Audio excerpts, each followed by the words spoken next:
వాళ్ళ నిజంగానే మనందరికీ పరమపావనమైన రోజు.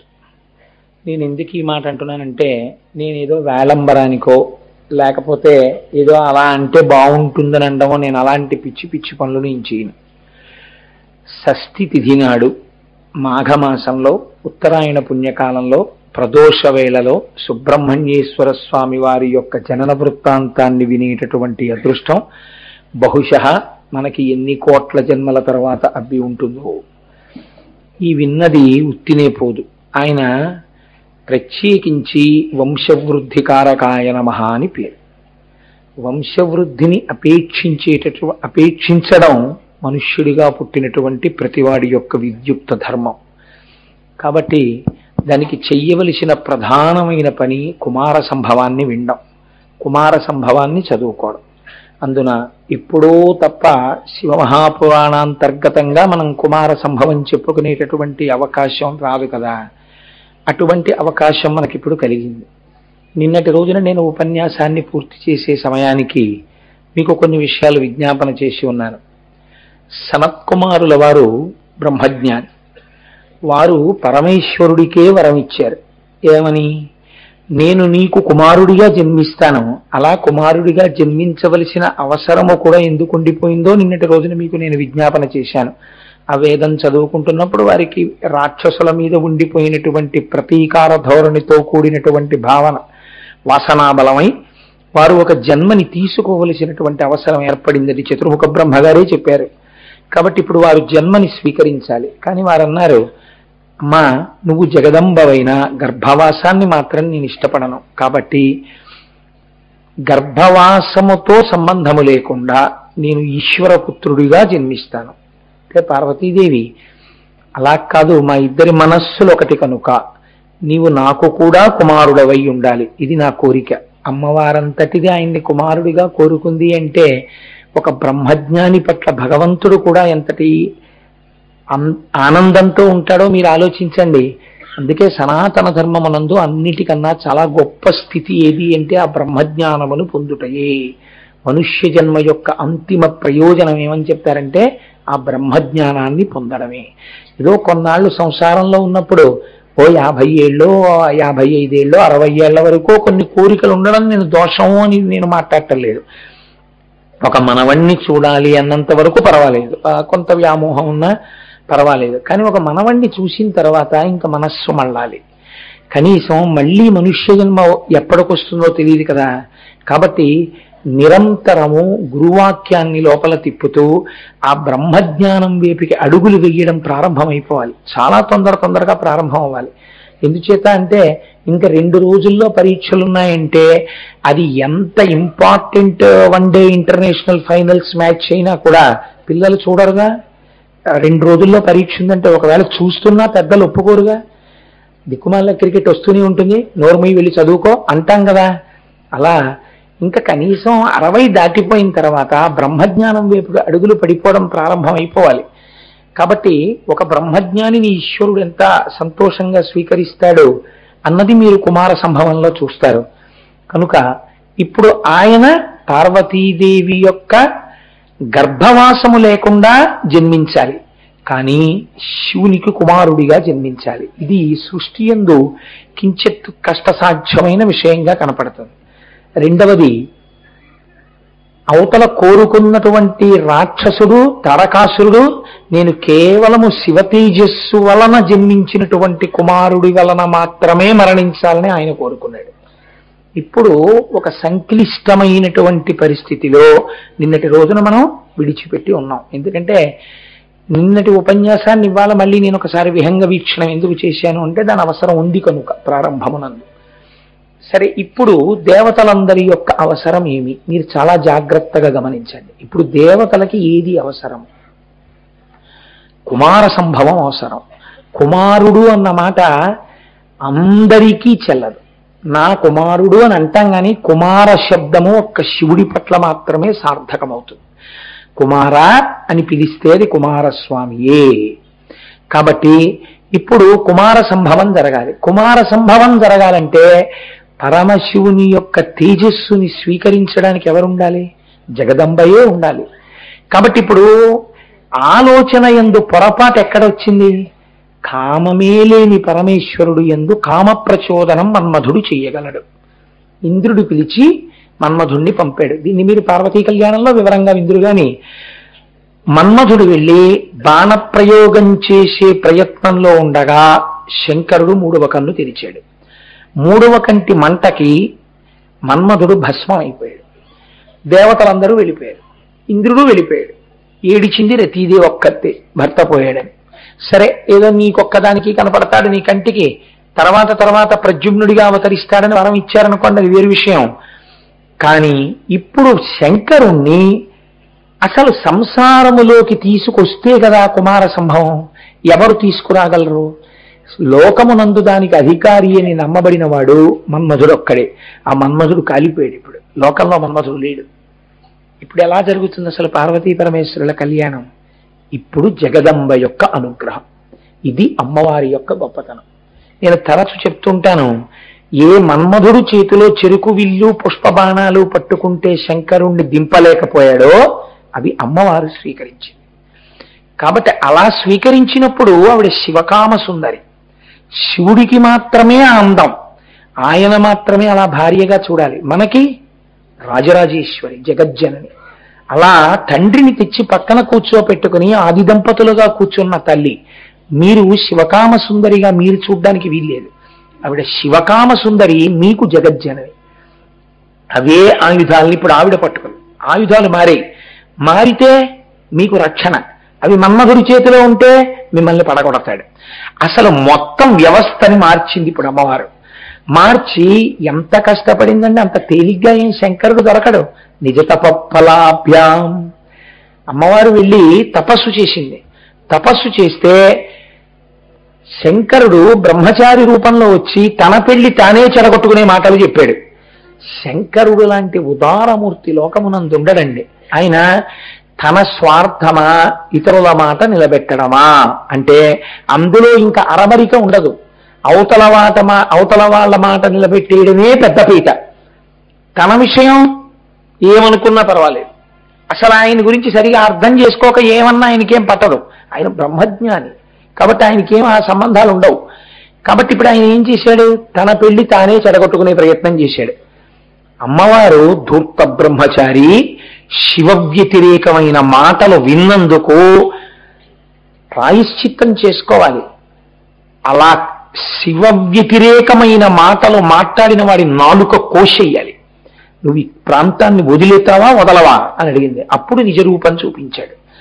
చూపించి అమ్మవారిని వివాహం చేసుకున్నాడు. పార్వతీ కళ్యాణం అయింది. మనకి ఇక్కడ అవుతుంది అనుకోండి, చాలా రంగరంగ వైభవంగా అవుతుంది. ఈసారి మామూలుగా కాదు.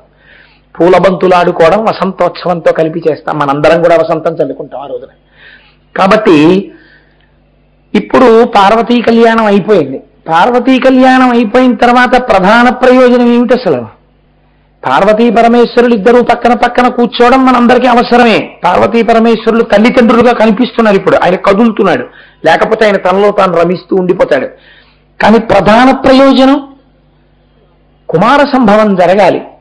కుమార సంభవము జరగడానికి ప్రకృతి యందున్నది ఒక్కటే ఆధారము. కాబట్టి పురారామ కృతోద్వాహో నీలకంఠో మహాతపాః దృష్ట్వా చ స్పృహయా దేవీం మైథునాయోపచక్రమే. మహాతపస్వి అయినటువంటి శంకరుణ్ణి అమ్మవారు ఆకర్షించినది. కాబట్టి వారి యొక్క దివ్యమైనటువంటి క్రీడ జరుగుతున్నది. దానిని శాస్త్రమునందు మైథునము అని పిలిచారు. దీనికి పరిపూర్ణత ఎప్పుడు? కుమార సంభవము జరగడానికి శివ తేజస్సు పార్వతీదేవి యందు ప్రవేశించాలి తల్లిదండ్రులు కనుక. ఇది ఎన్నాళ్ళు జరిగింది? ఇలా వాళ్ళిద్దరి యొక్క దివ్యమైనటువంటి క్రీడ దివ్యవత్సరములు గడిచిపోయి వీళ్ళేమవుతున్నారు? బాధలు పడుతూనే ఉన్నారు. ఆయన సంతోషంగా అమ్మవారితో గడుపుతున్నాడు. అంటే మీకేమర్థం అవ్వాలి దీన్ని బట్టి? అమ్మవారు ఆడితే ఆడతాడు, అమ్మవారు పాడితే పాడతాడు, అమ్మవారు లాస్యం చేస్తే తను నాట్యం చేస్తాడు, అమ్మవారితో సంతోషంగా ఉంటాడు, నవ్వుతాడు. కానీ ఆయనకి ఆయన తేజస్సు స్ఖలనము కాదు. అంటే ఆయన కామమోహితుడు కాలేదు. దివ్యవత్సరములైపోయాయి. వీళ్ళని చితక్కొడుతూనే ఉన్నాడు తారకాసురుడు. ఇప్పుడు శితికంఠస్య దేవస్య దివ్యం వర్షశతం గతం నాపి తనయో రామ తస్యమాసీత్ పరం తప. విశ్వామిత్రుడు చెప్తున్నాడు రామచంద్రమూర్తితో బాలకాండ. వాళ్ళు నేను రామాయణంలోంచి అనుసంధానం చేస్తున్నాను, అది వినడం చాలా మంచిది అని కుమార సంభవానికి. కాబట్టి శితికంఠస్య దేవస్య ఎన్నో పేర్లు ఉన్నాయి శంకరుడికి. ఏం వాల్మీకి మహర్షికి ఈ పేరే దొరికింది అంటే శితికంఠస్య దేవస్య అని. మీరు శివాష్టోత్తరంలో చదువుకుతున్నారు కదా, శివకంఠ శితికంఠ అని. ఏ శితికంఠ అన్న మాట ఎందుకు మాట్లాడాలి? రుద్రాధ్యాయంలో నమో నీలగ్రీవాయ చ శితికంఠాయ చ అని ఉంది. నీలగ్రీవాయ చ శితికంఠాయ చ. నీలగ్రీవాయ చ అంటే కంఠమునందు నల్లని మచ్చ ఉన్నవాడు. ఈ నల్లటి మచ్చ పుట్టుకతో ఉంది అని మీరు చెప్పాలన్న అనుకోండి, ఆయనకు పుట్టుక ఉండాలి కదా. ఆయనకి పుట్టుకుందా? ఆయన ఎప్పుడు పుట్టాడో ఎవరికి తెలియదు. అందరికన్నా ముందు ఆయనే ఉన్నాడంతే లోకంలో, పరబ్రహ్మం తప్ప ఆయనకి పుట్టుకేమిటి? కాబట్టి నీలగ్రీవాయ చ అనగానే పక్కనే వేదం ఏమంటోంది? శిపి ఇష్టాయ చ అంటోంది. ఆయన ఎందుకు పిలవాలి అలాగా అంటే, అబ్బాయి ఆయన మొట్టమొదటి నుంచి నీలగ్రీవుడు కాడు. ఆయన్ని మొదటి నుంచి చూస్తున్న వాళ్ళు ఎవరున్నారో బ్రహ్మలున్నారు, అమ్మవారు ఉంది పక్కన. ఆయన కంఠమునందు నల్లటి మచ్చ మొదట్లో లేదు. ఆయన కంఠం ఎలా ఉండేది? శంఖంలా ఉండేది, తెల్లటి కంఠం. ఈ తెల్లటి కంఠం మీద ఓ నల్లటి మచ్చ వచ్చింది, చిన్న మచ్చ. ఇది ఎప్పుడు వచ్చింది? హాలాహల భక్షణం చేసినప్పుడు వచ్చింది. ఎందుకు చేస్తాడు హాలాహల భక్షణం? లోకాన్ని రక్షించడం కోసం చేశాడు. ఇప్పుడు ఈ శ్లోకంలో శితికంఠస్య దేవస్య అండంలో ఏమిటి రహస్యం? వాల్మీకి మహర్షిదే. తెల్లని కంఠాన్ని నల్లటి మచ్చ తెచ్చుకున్నవాడు. మనం ఏమాత్రం అందంగా లేకపోయినా కూడా లోకానికి మనం అందంగా ఉంటాం కదా. ఓ చిన్న మచ్చ ఒకటి వచ్చింది అనుకోండి, డాక్టర్ గారి దగ్గరికి వెళ్ళి ఎన్ని మాత్రలు వాడతామో ఆ మచ్చలు పోవడానికి. కానీ అసలు మచ్చ రావలసిన అవసరం లేనివాడు, అంతటి తెల్లటివాడు స్ఫటికమణి నిభం మచ్చ తెచ్చుకున్నాడు. ఎందుకు మచ్చ తెచ్చుకున్నాడు? లోకం కోసం హలాహలం తాగి, అంటే సంకేతిస్తున్నారు. లోకం కోసం హలాహలం తాగగలిగిన వాడు ఇప్పుడు లోకం కోసం కుమారుణ్ణి ఇస్తాడు. లోకమనందున్న వారి మర్యాద నిలబెడతాడు. ఎలా నిలబెట్టాలి? బ్రహ్మజ్ఞాని అయినటువంటి సనత్ కుమారుడి కోరిక నిలబెట్టాలి. దేవతలకి రక్షణ కల్పించాలి.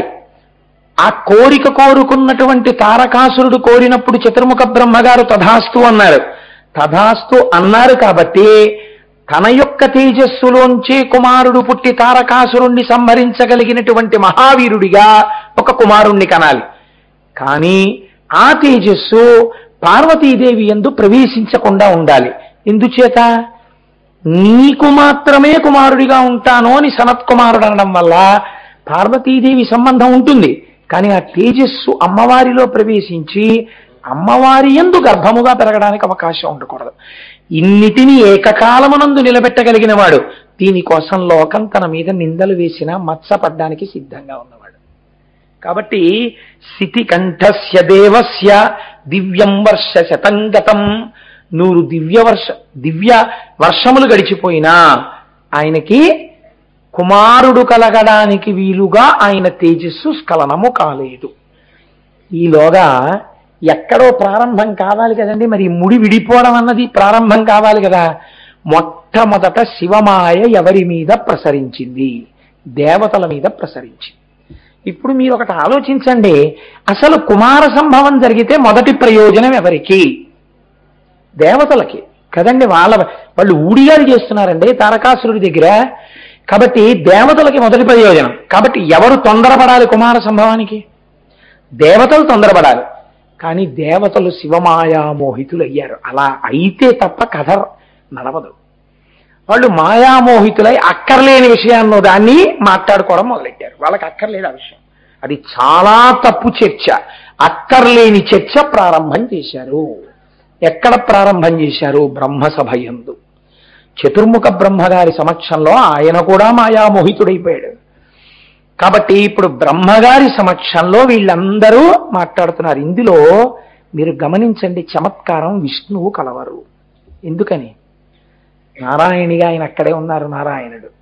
కాబట్టి ఇప్పుడు బ్రహ్మగారు మాత్రం దేవతలతో కలిసి ఒక ఆలోచన చేశారు. ఏమిటిట వాళ్ళ బాధ? తతో దేవా సముద్విగ్నా పితామహ పురోగమా యదిహోత్పద్యతే భూతం కస్తత్ ప్రతిసహిష్యతే. వాళ్ళు అన్నారు, శంకరుడంటేనే అంతటి వాడు కదా, అమ్మవారు జగదంబ కదా, అయ్యవారి తేజస్సే కదిలితే జగదంబతో కలిస్తే ఆవిర్భవించబోయేటటువంటి ప్రాణి ఎంతటి తేజోమూర్తి అవుతుంది. అటువంటి తేజోమూర్తి ఈ భూమి మీద నడిస్తే అసలు తట్టుకోగలరా? కాబట్టి ఇప్పుడు అసలు శివ తేజస్సు కదలరాదు. ఇప్పుడు పార్వతీ పరమేశ్వరులు క్రీడిస్తున్నారు. ఎవరు ఏడ్చిన వాళ్ళిద్దరూ క్రీడించాలని, కొడుకు పుట్టాలని. వీళ్ళకి ఇవాళ మాయ కమ్మింది, అక్కర్లేని విషయం నెత్తికేసుకున్నారు. ఇది ఎంతటి మహాపాపం. పెళ్ళైపోయిన వాళ్ళకి పిల్లలు పుట్టకుండా ఉండాలని ఆలోచన చేసి వాళ్ళని వెళ్ళి అడగడం అంటే అసహ్యకరమైన విషయం. అది ఇంతకన్నా ఇంకా సభాముఖంగా చెప్పడం కుదరదు. కాబట్టి ఇప్పుడు వీళ్ళు ఏం చేశారు అంటే అందరూ కలిసి పరమశివుడి దగ్గరికి వెళ్ళారు.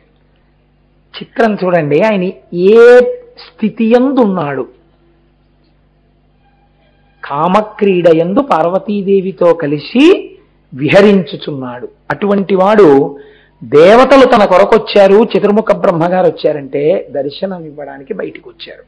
అంటే ఆయనకు అసలు కామం ఏమిటండి? ఆయనకి ఏది చేసినా ఒక క్రీడగా లోకం కోసం చేస్తారు ఆయన తప్ప, ఆయనకి తెలుసు రహస్యం, అమ్మవారికి తెలుసని మీరు అనుకోవాల్సి ఉంటుంది. ఎందుకంటే అమ్మవారికి తెలియకుండా అయ్యవారికే తెలుసు అంటే అంతకన్నా దోషం లేదు.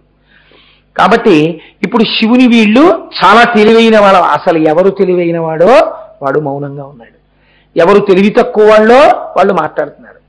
బ్రహ్మగారితో కలిసి వెళ్ళి అడుగుతున్నారు, దేవదేవ మహాదేవ లోకస్యాస్య హితేరత సురాణాం ప్రణిపాతేన ప్రసాదం కర్తుమర్హసి నలోకాధారయిష్యంతి తవ తేజస్సురోత్తమ బ్రహ్మేణ తపసాయుక్తో దేవ్యా సహ తపశ్చరా బ్రాహ్మేణ తపసాయుక్తో దేవ్యా సహ తపశ్చరా త్రైలోక్యహిత కామార్థం తేజస్తేజసి ధారయా. వాళ్ళు వెళ్ళి అన్నారు, దేవదేవ మహాదేవ లోకస్యాస్య హితేరత. ఓ మహాదేవా, లోకముల యొక్క హితమును కోరుకునేవాడా, ఇవాళ నాతో కలిపి సమస్త దేవతలు నీ ముందు ప్రణిపాతం చేస్తున్నారు భూమి మీద పడి. ఏమిరా, ఎందుకు పడుతున్నారా? శరణాగతి ఉత్తరక్షణ ఫలితం ఇచ్చేస్తుంది. దేనికి పడ్డారు మీరు? మీ కోరిక ఏమిటి అని అడిగాడు. అడిగితే వాళ్ళు అన్నారు, నలోకాధారయిష్యంతి తవ తేజస్సురోత్తమ. వీళ్ళకి ఎందుకండి ఈ విషయం? అసలు నీ తేజస్సు కానీ స్ఖలనమైతే దాన్ని పట్టగలిగిన వాళ్ళు లేరు. పట్టడానికే కదా వాళ్ళు అమ్మవారికి అయ్యవారికి కళ్యాణం జరగాలని కోరుకున్నారు. మళ్ళీ ఈ అతి ప్రలాపాలు ఎందుకు వీళ్ళకి? అంటే జగదంబ శక్తిని వీళ్ళు ప్రశ్నించగలిగిన వాళ్ళ? అక్కరలేని విషయాలు మాట్లాడిన వాడు ఏ స్థితికి వెడతాడో మీరు చూడండి. మాట ఎంత ప్రమాదాలు తీసుకొస్తుందో. కుమార సంభవమునందు వంశాలు ఆగిపోయాయి, వంశాలు నడిచాయి. సుబ్రహ్మణ్యుడు రాక పూర్వమే ఇది నడిచింది. అందుకే సుబ్రహ్మణ్యుడు వంశమును నిర్ణయించగలిగిన వాడు. కాబట్టి ఏమైంది? నీ తేజస్సు భరించలేరు. కాబట్టి ఈశ్వర, మీ తేజస్సు మీ యందే ఉంచేసుకోండి. మీరు పార్వతీదేవితో విహరణ చేయకండి. మీరు ఏదైనా పర్వత శృంగం మీద కూర్చుని ఇద్దరూ తపస్సు చేసుకోండి. వీళ్ళు సలహా ఆయనకి. ఎవరికి? శితికంఠస్య నీలగ్రీవస్య. వీళ్ళ కోసం ఒకనాడు హాలాహలం తాగితే బతికున్న తుచ్చులు వీళ్ళు అయ్యవారికి అంత సలహా చెప్పారు. నిజంగా మన్మధుడి మీద కాదు ఇప్పుడు తెరవాలి మూడో కన్ను ఆయన. కానీ నాలాంటి తొంటరవాడైతే మూడో కన్ను ఇస్తే అలా చేసేసినేమో. కానీ మహాదేవుడు కదా, దేవదేవ మహాదేవ, ఆయన ఔదార్యం చూడండి నిజంగా. అందుకనే జగత పితరౌ వందే పార్వతీ పరమేశ్వరౌ. అమ్మ పార్వతీదేవి లాంటిది ఎక్కడుంటుందండి? ఆయనని అనుగమించి ఉండడం అంటే మీరు చిత్రం చూద్దురుగానే ఆవిడ భర్తను అడగలేదు ఈ విషయం. ఏమయ్యా, ఇది నాకు జన్మతః సిద్ధించినటువంటి అధికారం, నువ్వు వాళ్ళకి ఈ వరం ఎలా ఇచ్చావు? నా యందు తేజస్సు ప్రవేశపెట్టనని అని అడగలేదు. భర్తని ఎదిరించి అడగడం తెలియనటువంటి జగదంబ లక్షణం నాకు ఉండాలని భర్తనలా అనుగమించి ఆయన మనశ్శాంతికి కారకం కావాలని, సుఖస్థానం కావాలని గౌరీ తపస్సు చేస్తారు. కాబట్టి చూడండి, వీళ్ళు ఈ మాట చెప్తే శంకరుడు ఒక చిరునవ్వు నవ్వేట. ఓహో, అయితే నా తేజస్సు స్ఖలనము కాకూడదు, నేను పార్వతీదేవితో విహరించకూడదు, నేను తపస్సు చేసుకోవాలి కదా. దేవతానాం వచశ్రుత్వా సర్వలోక మహేశ్వర ధారయిష్యామ్యహం తేజస్తేజస్యేన సహోమయా త్రిదశాః పృథివీ చైవ నిర్వాణమధిగచ్చతు. ఆయన అన్నాడు, మీరు చెప్పినట్టే నా తేజస్సులోనే, అనగా దీని ఎందున్న రహస్యం ఏమిటో తెలుసా అండి? రేతస్సుని ఓజస్సుతో కలుపుట. అంటే దాన్ని శరీరమునందు అధోముఖంగా వెళ్ళిపోవలసినటువంటి తేజస్సుని ఆ బ్రాహ్మీమయ శక్తి చేత నిలబెట్టగలిగినటువంటి వాళ్ళు ఊర్ధ్వరేతస్కులై, వారు అపారమైనటువంటి శక్తితత్వంతో ఉంటారు. కాబట్టి నా రేతస్సుని తేజస్సుతో కలిపి ఓజస్సుగా మార్చి నేను ఆ బ్రాహ్మీ స్థితి యందు ఉంటాను, నేను తపోశక్తితో ఉంటాను. అవి యోగ సంబంధమైన విషయాలు. సౌందర్య లహరిలో కూడా శంకరాచార్యులు వారు మాట్లాడారు వాటి గురించి.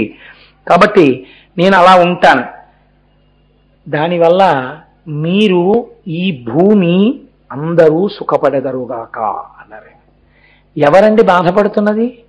భూదేవత బాధపడుతోంది. ఎందుకని పాపిష్టి వాళ్ళు తిరుగుతున్నారు, ప్రధానమైన బాధ భూమిది.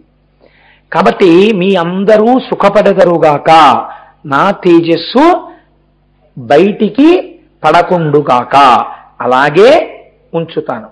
కానీ ఒక్కసారి మాత్రం ఆ తేజస్సు బయటికి వచ్చి తీరవలసిందే. ఎందుకని?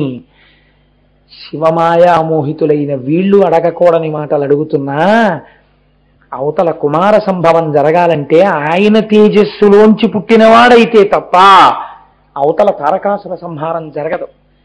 కాబట్టి వీళ్ళు అడగకూడని మాట అడిగినా వీళ్ళ క్షేమాన్నే దృష్టిలో పెట్టుకుని ఆయన అంటున్నారు, యదిదం క్షుభితం స్థానాన్ మమ తేజో హ్యనుత్తమం ధారయిష్యతి కస్తన్మే బ్రువంతు సురసత్తమాః.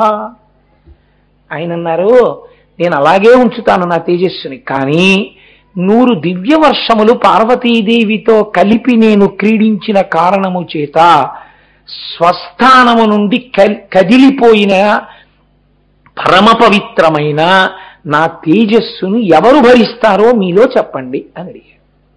ఇది సహజముగా ఎవరి అధికారం? జగదంబ యొక్క అధికారం కదండి.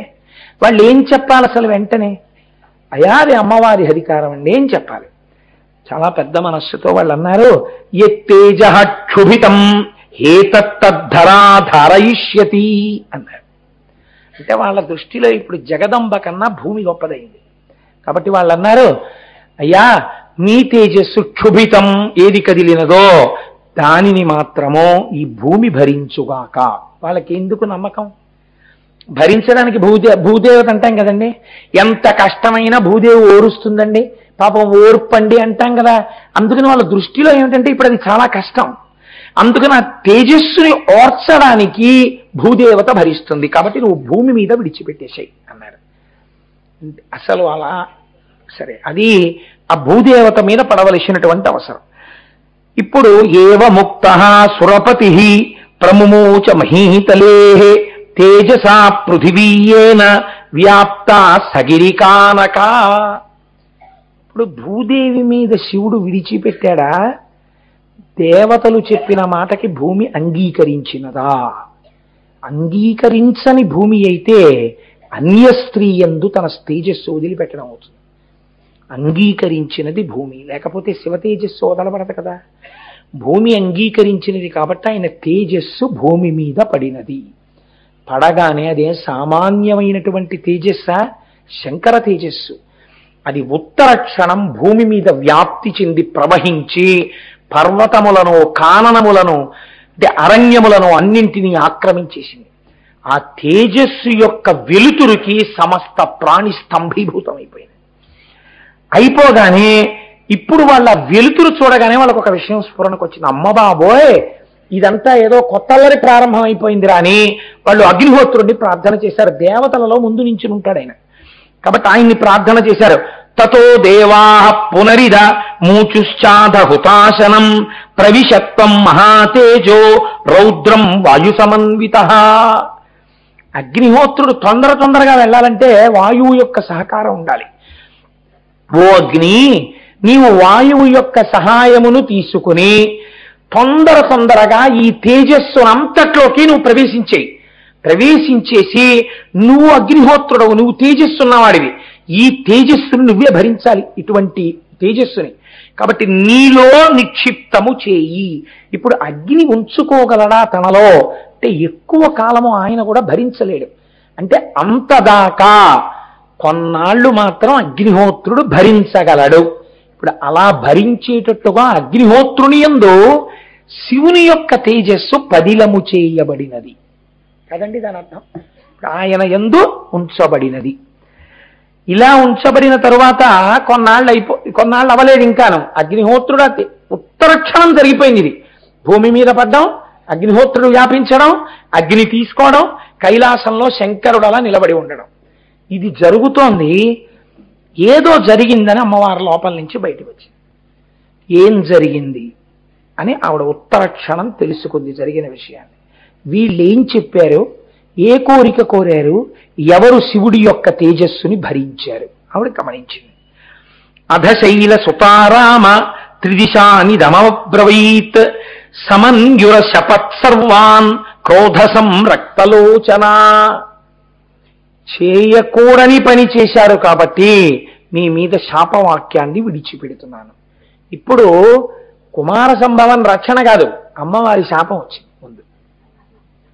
అమ్మవారేమంది, యస్మాన్ నివారితా చైవ సంగతి పుత్రకామ్యయా అపత్యం స్వేషు దారేషు తస్మాన్నోత్వా దయిష్యధా.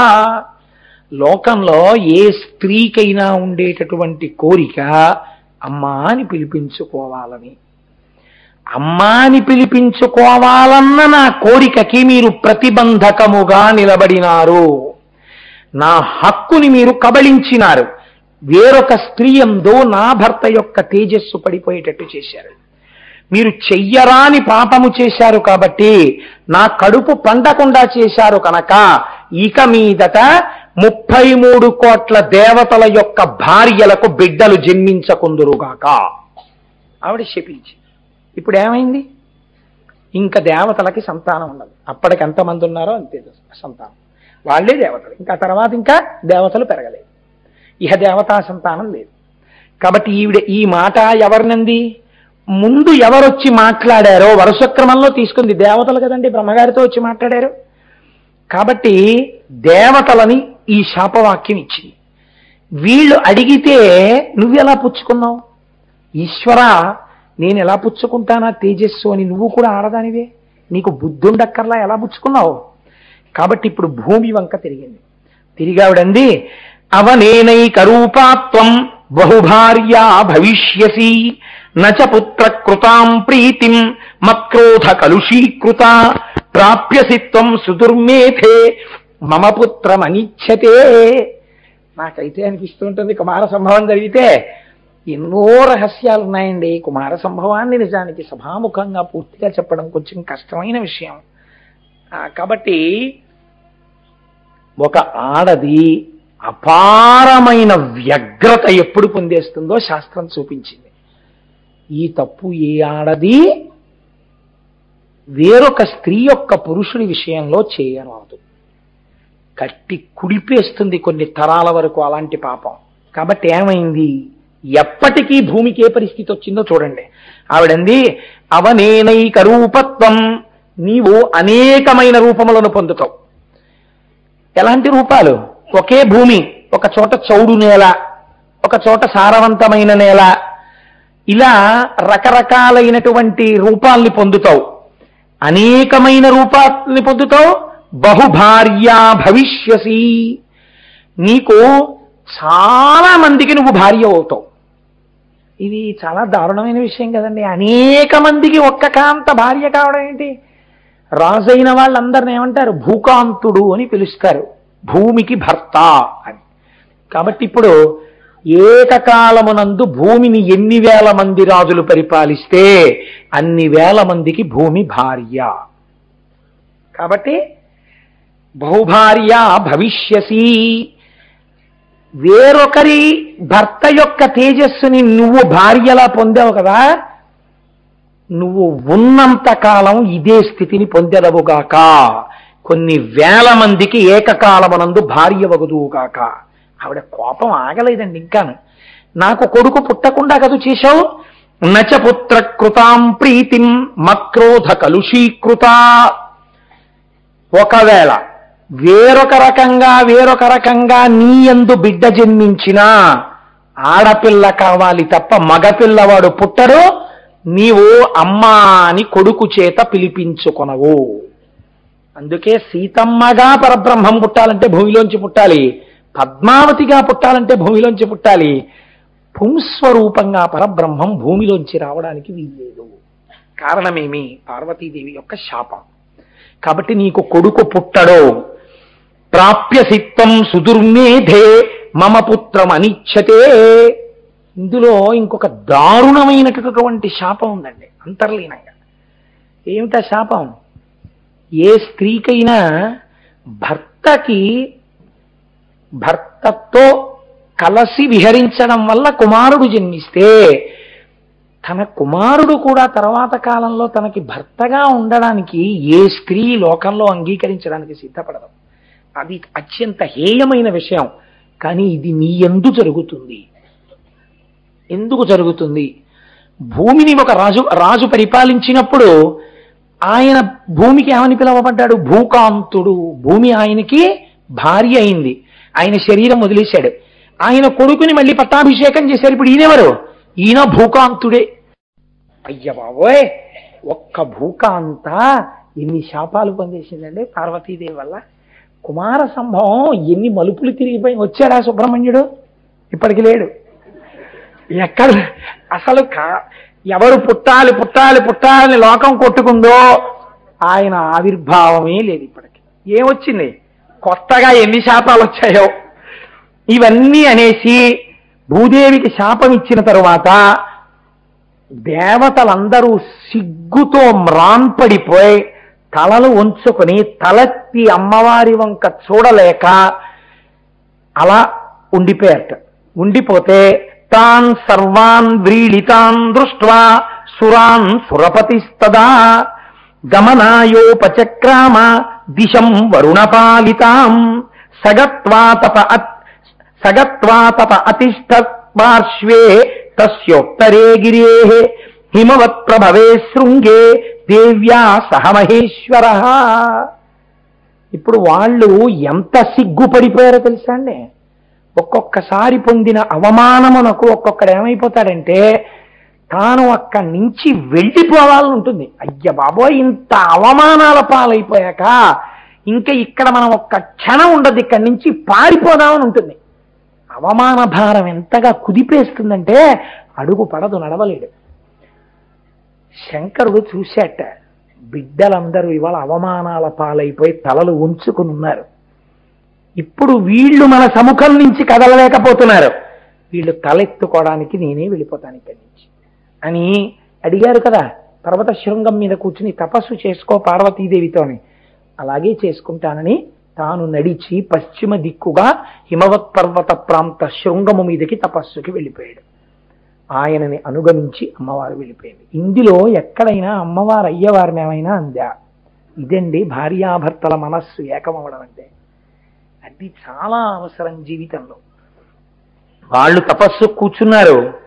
కూర్చున్న తర్వాత వీళ్ళు వెనక్కి వచ్చారు. అయితే ఇదంతా చాలా హై డ్రామా. ఎందుకని? కుమార సంభవానికి ఒక ప్రాతిపదిక వేశారు. ఇప్పుడు ఏమైంది? ఒక పెద్ద ప్రయోజనం సాధింపబడింది. శివుడి యొక్క తేజస్సు స్ఖలనమైనదా లేదా? అయినది. జగదంబయందు ప్రవేశించినదా? ప్రవేశించలేదు. ఇప్పుడు పార్వతీదేవి గర్భము దాల్చడం వల్ల సుబ్రహ్మణ్యుడు వస్తాడా? రాడు. ఇప్పుడు ఆ స్ఖలనమైపోయినటువంటి తేజస్సు ఎందుకు పనికి రాకుండా పోయిందా? పోలేదు, అగ్నిహోత్రుడి దగ్గర ఇంకా ఉన్నది. ఇంకా కాబట్టి ఇప్పుడు ఆ తేజస్సుని అది గర్భరూపంగా మారి కుమార సంభవం చేయించగలదు. అంటే తారకాసుర సంహారానికి కావలసిన వరం ఇయ్యబడిపోయినది. ఇప్పుడేమైంది? దేవతలందరికీ 4 రోజులు పోయాక బుద్ధి వచ్చింది. మనం అడగడం ఏమిట్రా ఇది? మనం ఏమడగాలి? తొందరగా కుమార సంభవం జరగాలని అడగాలి. మనం ఏమడిగాం? నీ తేజస్సు నీ యందుంచుకో అని అడిగాం. ఏటి ఎందుకు వచ్చింది మనకి ఆలోచన? అప్పుడు బుర్రలు తనుకున్నారు అందరూ. మళ్ళీ అందరూ ఎవరి దగ్గరికి వెళ్ళాలి? మళ్ళీ పెద్ద తలకాయ దగ్గరికే వెళ్ళాలి. కాబట్టి అందరూ కలిసి మళ్ళీ బ్రహ్మగారి దగ్గరికి వెళ్ళారు. వెళ్ళి ఆయన దగ్గరికి వెళ్ళి, ఏమయ్యా వీపు చిట్లిపోతోందా తారకాసురుడి బాధకి? పార్వతీ పరమేశ్వరులకు పుత్రుడు కలగడా? ఎప్పటికి కలుగుతాడు అని అడిగారు. ఆయన కూడా ఒక్కసారి ఆలోచించి, ఇందులో నాకు పాత్ర ఉంది కదరా అనుకుని, పెద్ద ఆయన కాబట్టి శివ మాయ విడిపోయింది. ఆయన అన్నారు, పార్వతీ పరమేశ్వరులకు కొడుకు పుట్టడా అని అడుగుతారు ఏమిట్రా? ఆయన బ్రహ్మమానస పుత్రుడు సనత్కుమారుడు. ఆయన గురించి తెలుసు కదా చిత్రముఖ బ్రహ్మగారికి. ఇయమాకాశ గంగా యస్యాం పుత్రం ముతాశన జనయిష్యతి దేవానాం సేనాపతిమరిందమం జ్యేష్ఠా శైలేంద్రతనయా మానయిష్యతి తత్సుతం ఉమయాస్తత్ బహుమతం భవిష్యతి న సంశయః. ఆయన అన్నాడు, నిజమే, ఇప్పుడు పార్వతీ పరమేశ్వరులకు పుత్రుడు పుట్టాలి. కానీ మనం ఏమన్నాం? నీ తేజస్సు నీ యందుంచుకో అన్నాం. ఆయనేమన్నారు? నా తేజస్సు నా యందే ఉంటుంది, ఇక విడిచిపెట్టను అన్నాడు. ఇప్పుడు మళ్ళీ వెళ్ళి అడిగితే మనం కూడా మన్మధుడు వెళ్ళిపోయిన దోవలో వెళ్ళిపోతాం.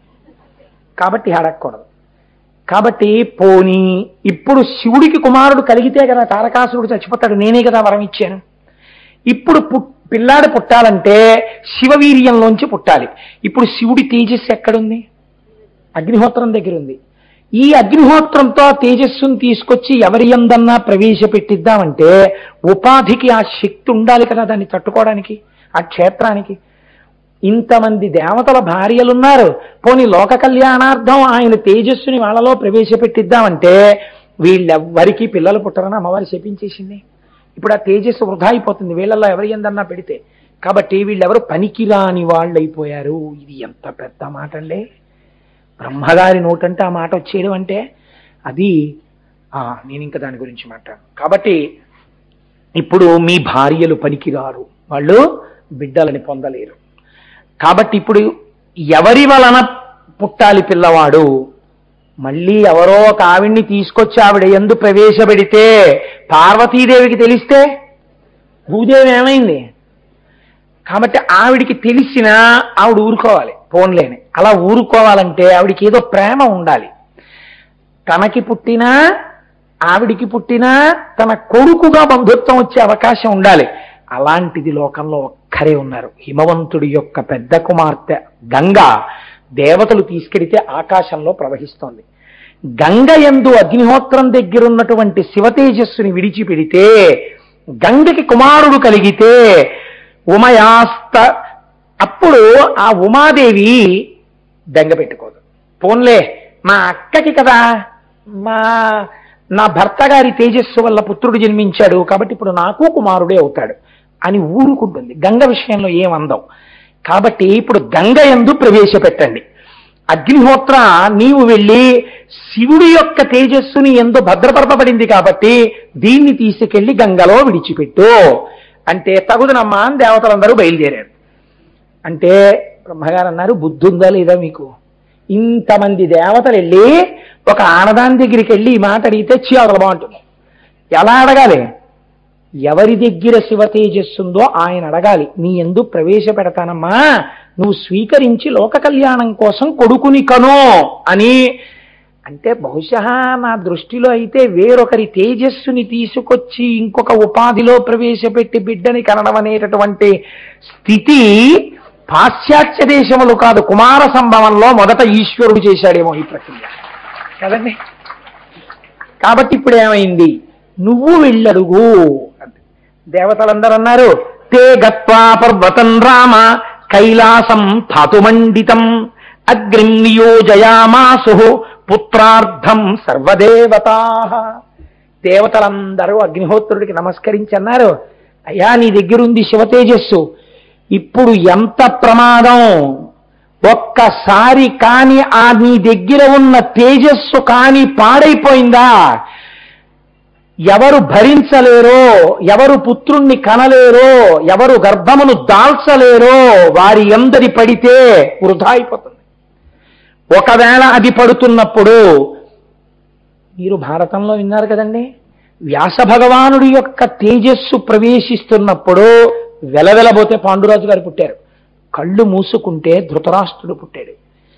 ఆ తేజస్సుని పరమ సంతోషంతో ఆనందంగా నీ నుండి స్వీకరించాలి. ఇంత సంతోషమైన మనస్సులతో స్త్రీ పురుషుల సమాగమంలా నీ దగ్గర శివతేజస్సుని తాను పొందడానికి గంగమ్మ అంగీకరించాలి. ఇలా నువ్వు అడగాలని ఆవిడ నిన్ను చూసి కోపగించకుండా ఉండాలి. 10 మంది పాపాలు తీసే తల్లిని ఇప్పుడు కొంచెం చిన్న పాపమే చెయ్యమని మనం అడుగుతున్నాం. ఎందుకని?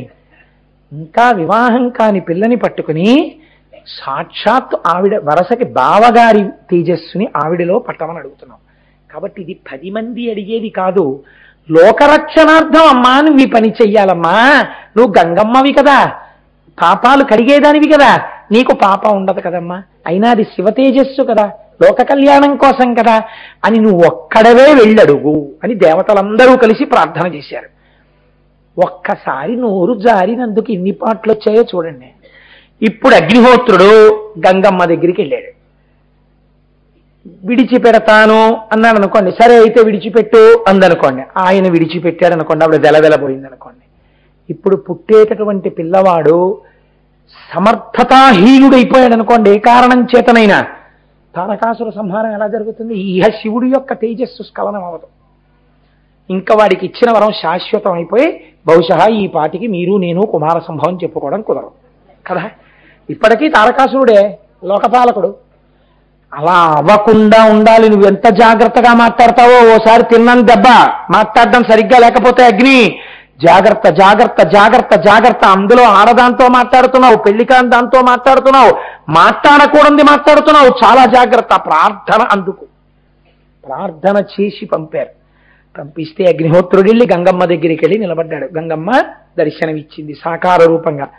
దేవతానాం ప్రతిజ్ఞాయ గంగామభ్యేత్యపావక గర్భం దారయ వైదేవి దేవతానాం ఇదం ప్రియం. అమ్మా, దేవతల యొక్క ప్రియము కొరకు నువ్వు గర్భమును దాల్చాలి. నువ్వు తప్ప ఇప్పుడు గర్భమును దాల్చడానికి దేవకాంతలు పనికిరారు. కనుక తల్లి, లోక కళ్యాణము కొరకు నువ్వు గర్భమును ధరించు. ఎంత మర్యాదగా మాట్లాడాడండి అగ్నిహోత్రుడు. ఇప్పుడు నేను తేజస్సు ఏదో విడిచిపెడతాను నువ్వు పుచ్చుకోనలేదు, ఇంతకు ముందు అన్నారు ఈ పిచ్చి మాటలు. ఇప్పుడు అలా అంటలేదు, లోక కళ్యాణము కోసమని నువ్వు గర్భమును దాల్చు అని అడుగుతున్నాడు. ఎందుకని? పుచ్చుకోవడం కాదు, గర్భం ధరించాలి, లేకపోతే పోయిందే, ఇంక ఇప్పుడు అవకాశం పోతుంది అంటే. ఆవిడంది తస్య తద్వచనం శ్రుత్వా దివ్యం రూపమధారయత్. నేను మీకు చెప్పానే, మనస్ఫూర్తిగా అంగీకరించినది. అందుకని చక్కటి దివ్యమైన రూపాన్ని ధరించి ఆ తేజస్సుని పొందడానికి అంగీకారముతో వచ్చినది. అనగా వికసించిన మనస్సుతో, ఏ అరమరిక లేకుండా ఇది లోక కళ్యాణము కోసమని నేను పరమశివుని యొక్క తేజస్సుని నా యందు వహించుతున్నాను అన్న భావనతో పరమ సౌందర్య రాశి అయి గంగ వచ్చి అగ్నిహోత్రుడు ముందు నిలబడింది. ఇది సృష్టికే విచిత్రం. ఆవిడ గంగ, ఈయన అగ్ని. ఆ అగ్ని ఈ గంగ దగ్గరికి వెడితే అగ్నిన్నా అరిపోవాలి, గంగన్నా ఇంకిపోవాలి. ఇప్పుడు ఎలా సమాగమం కుదురుతుందండి? ఎలా తేజస్సు విడవబడుతుంది అంటే ఇది కూడా ఈశ్వరానుగ్రహమే కావాలి కదండి. శివ సంకల్పమస్తు, శివుడు తనకు ఒక కుమారుడు కలుగుతున్నాడు అని అక్కడ సంతోషించాలి. అమ్మవారు ఆ మహానుభావుడైనటువంటి ఆ బ్రహ్మజ్ఞాని నాకు కుమారుడిగా, నాతో కూడా సంబంధం ఉండేటట్టే, పార్వతీపుత్రుడుగా కూడా ఉండేటట్టే వస్తున్నాడని అమ్మవారు సంతోషించాలి. అలా వాళ్ళ సంతోషం ప్రకృతి యందు 2 విరుద్ధమైన భూతముల యందు గర్భధారణకు అవకాశం కలగాలి. ఇది ఎంత చిత్రమండి అసలు కుమార సంభవం. నిజంగా ఇప్పుడు దృష్ట్వాతం మహిమానాంస సమంతాదవకీర్యత సమంతతస్తతో దేవి అభ్యుషించత పావక పావక అని పిలిచాడు. అగ్నిహోత్రుడు తన అవయవములన్నిటి చేత గంగ యొక్క అవయవములను కప్పి తనలో ఉన్న శివతేజమును గంగయందు అభిషిత్యంత్యా విడిచిపెట్టాడు. ఇప్పుడు ఆవిడ గర్భాన్ని దాల్స్తుందా? మొత్తం దేవతలు, యక్షులు, గంధర్వులు, కిన్నెరులు, కింపురుషులు, తారకాసురుడు కూడా అలా చూస్తున్నాడు. నా టైం అయిపోతోందా అని వాడి వర్గం వాళ్ళు. ఈవిడ తట్టుకోగలదా? మిగిలిన వాళ్ళు. కుమార సంభవం జరుగుతుందా? పుడితే పార్వతీదేవికి కూడా కొడుకుగా ఇప్పుడు ఎలా వస్తాడు? ఇది ఒక $1 మిలియన్ క్వశ్చన్. కాబట్టి ఇప్పుడు అందరూ ఉత్కంఠతో అలా చూస్తున్నారు, ఏమంటుంది గంగమ్మ. ఇప్పుడు గంగమ్మ నోటి వెంట ఏ మాట వస్తోందో ఆ మాట కోసం సుందరకాండలో హనుమ ఆ 100 యోజనముల సముద్రాన్ని దాటి వచ్చేస్తున్నప్పుడు సీతమ్మని చూశానంటాడో చూడలేదంటాడో అని వానరులందరూ లేచి నిలబడినట్టు లోకమంతా గమనిస్తోంది గంగ ఏమంటుంది. గంగ గర్భమును ధరించగలదా అని. ఇప్పుడు గంగమ్మంది వీళ్ళందరి గుండెలు జారిపోయేటట్టుగా మాట అంది. తమువాచ తతో గంగా సర్వదేవ పురోహితం అశక్తాధారణే దేవా తవ తేజస్ సముద్ధతం దహ్యమానగ్నినాతేన సంప్రవ్యధిత చేతన. నేను ఈ తేజస్సుని భరించలేను. గంగ నీరంతా ఉడికిపోతోంది. ఈ వేడి నేను తట్టుకోలేకపోతున్నాను. నీరు ఆవిరైపోతోంది. నాకు స్పృహ తప్పిపోతోంది. నా అవయవములు డసిపోయాయి. ఈ తేజస్సు నా యందు నేను ఉంచుకోలేను. అది నాకు శక్యము కావట్లేదు. నేను దీన్ని ఏం చెయ్యను అని అడిగిందంటే నేను గర్భమును ధరించగలను అని ఆవిడ అనలేదు. ఒకళ్ళు గబగబా తప్పట్లు కొట్టి డాన్స్ చేసి సంతోషపడిపోతున్నారు. ఎవరు? తారకాసురాదులు. మిగిలిన వాళ్ళు గబగబా వేళ్లు విరిచేస్తున్నారు. ఎలా? ఇప్పుడు ఈవిడ కానీ కొంప తీసేసి ఆ వీర్యాన్ని కానీ వదిలిపెట్టేయడమో కరిగిపోవడమో చేసేసిందా? ఆవిరైపోయిందో అయిపోయిందే. ఇంకా తారకాసురుడే లోకపాలకుడు. ఆయన తపస్సుకి వెళ్ళిపోయాడు. ఇక పలకడం ఎలా హడిలిపోతున్నారు. ఇప్పుడు ముందున్నవాడు అగ్ని భర్తృ రూపంలో విడిచిపెట్టినట్టు కదండి మరి. కాబట్టి ముందు ఆయనే మాట్లాడాలి. ఆయన వెంటనే ఈశ్వరుడు అనుగ్రహించాడండి. ఆయన అన్నాడు, ఇహ హైమవతే పాదే గర్భోయం సన్నివేశ్యతాం. ఆ హిమవత్ పర్వతం మీద పార్వతీ పరమేశ్వరుడు ఉన్నారు. లోకరక్షకుడు. కాపాడి తీరుతాడు. కుమారుణ్ణి ఇచ్చి తీరుతాడు. సుబ్రహ్మణ్యుడు పుడతాడు. ఇది ఆయన నమ్మకం. నువ్వు భరించలేకపోతే అటు ఇటు చిమ్మీకు ఆ తేజస్సుని తీసుకెళ్లి హిమవత్ పర్వత ప్రాంతము యొక్క పాదముల దగ్గర వదిలిపెట్టేసేయ్ అన్నాడు. అనేటప్పటికి ఆవిడేం చేసింది? గబగబా తీసుకెళ్లి ఆ తేజస్సునంతటినీ హిమవత్ పర్వత ప్రాంత పాదాల దగ్గర వదిలేసింది. వదిలేస్తే ఇప్పుడు ఎలా? మళ్ళీ భూమి మీద పడింది ఇప్పుడు కదండి. భూమి గర్భం ధరించచ్చా? కొడుకు పుట్టడు. అమ్మవారి శాపం ఉంది భూమికి. కాబట్టి ఇప్పుడు అందరి తలకాయలు వాలిపోయాయి. అన్నన్నన్నన్నా 1 బాల్ లెఫ్ట్ 1 రన్ రిక్వైర్డ్ అంటే నిష్కారణంగా 3 అడుగులు ముందుకొచ్చి ఫుల్ టాస్ వదిలేసి రన్నక పరిగెత్తి దేశాన్ని ఓడించేసిన వాడిని చూసి తలకాయలు పట్టేసుకున్నట్టు ఎంత పని చేశాడు రా. కంగారులో తీసుకెళ్లి హిమవత్ పర్వత పాదాల దగ్గర వేయమన్నాడు. ఇప్పుడు భూమి మీద పడిపోయింది ఆ తేజస్సు. కుమార సంభవం జరగదా? దేవతలందరూ తలలు వాల్చేసి ఏం జరుగుతోంది అని ఆ హిమవత్ పర్వత ప్రాంతం వంక చూస్తున్నారు. ఒక పెద్ద మెరుపు ఒకటి పర్వతం అంతా కాంతితో నిండిపోయింది. కుమారుడు పుట్టేశారని కంగారు పడిపోకండి గోపాలకృష్ణ గారు. ఇంకా ఆయన ఏం పుట్టేయలేదు. అప్పుడు యదస్యా నిర్గతం తస్మాత్ తప్త జంబూ నదప్రభం కాంచనం ధరణీం ప్రాప్తం హిరణ్యమమలం శుభం. ఈ తేజస్సు వెళ్ళి భూమి మీద పడగానే ఆ భూమి మీద విశేషమైనటువంటి బంగారం పుట్టేసింది. దాని తర్వాత వెండి పుట్టేసింది. దాని క్షారములోంచి రాగి ఇనుము పుట్టేశాయి. దాని తేజస్సులోంచి తేజస్సు యొక్క మలంలోంచి తగరం సీసం పుట్టేశాయి. మిగిలినటువంటి తేజస్సు యొక్క అణువులు భూమితో కలిసిపోతే నానా రకములైన ధాతువులు పుట్టేశాయి. అంటే ఇప్పటికీ మనం గనుల్లో తవ్వుకుంటున్నవన్నీ శివుని యొక్క తేజస్సే. ఆయన అనుగ్రహంతో బతుకుతున్నాం మనం. ఈ కనపడుతున్నదంతా శివ తేజస్సే, మన మెడలలో వేసుకున్నవన్నీ శివ తేజస్సే. మనం ఆయనకి ఎంత కృతజ్ఞులమై ఉండాలో చూడండి నిజంగా. ఇప్పుడు ఇలా అయిపోయిన తర్వాత అయ్యయ్యో ఎలాగా అని ఆలోచిస్తున్నారు. పర్వతమంతా హిరణ్యమయం అయిపోయింది.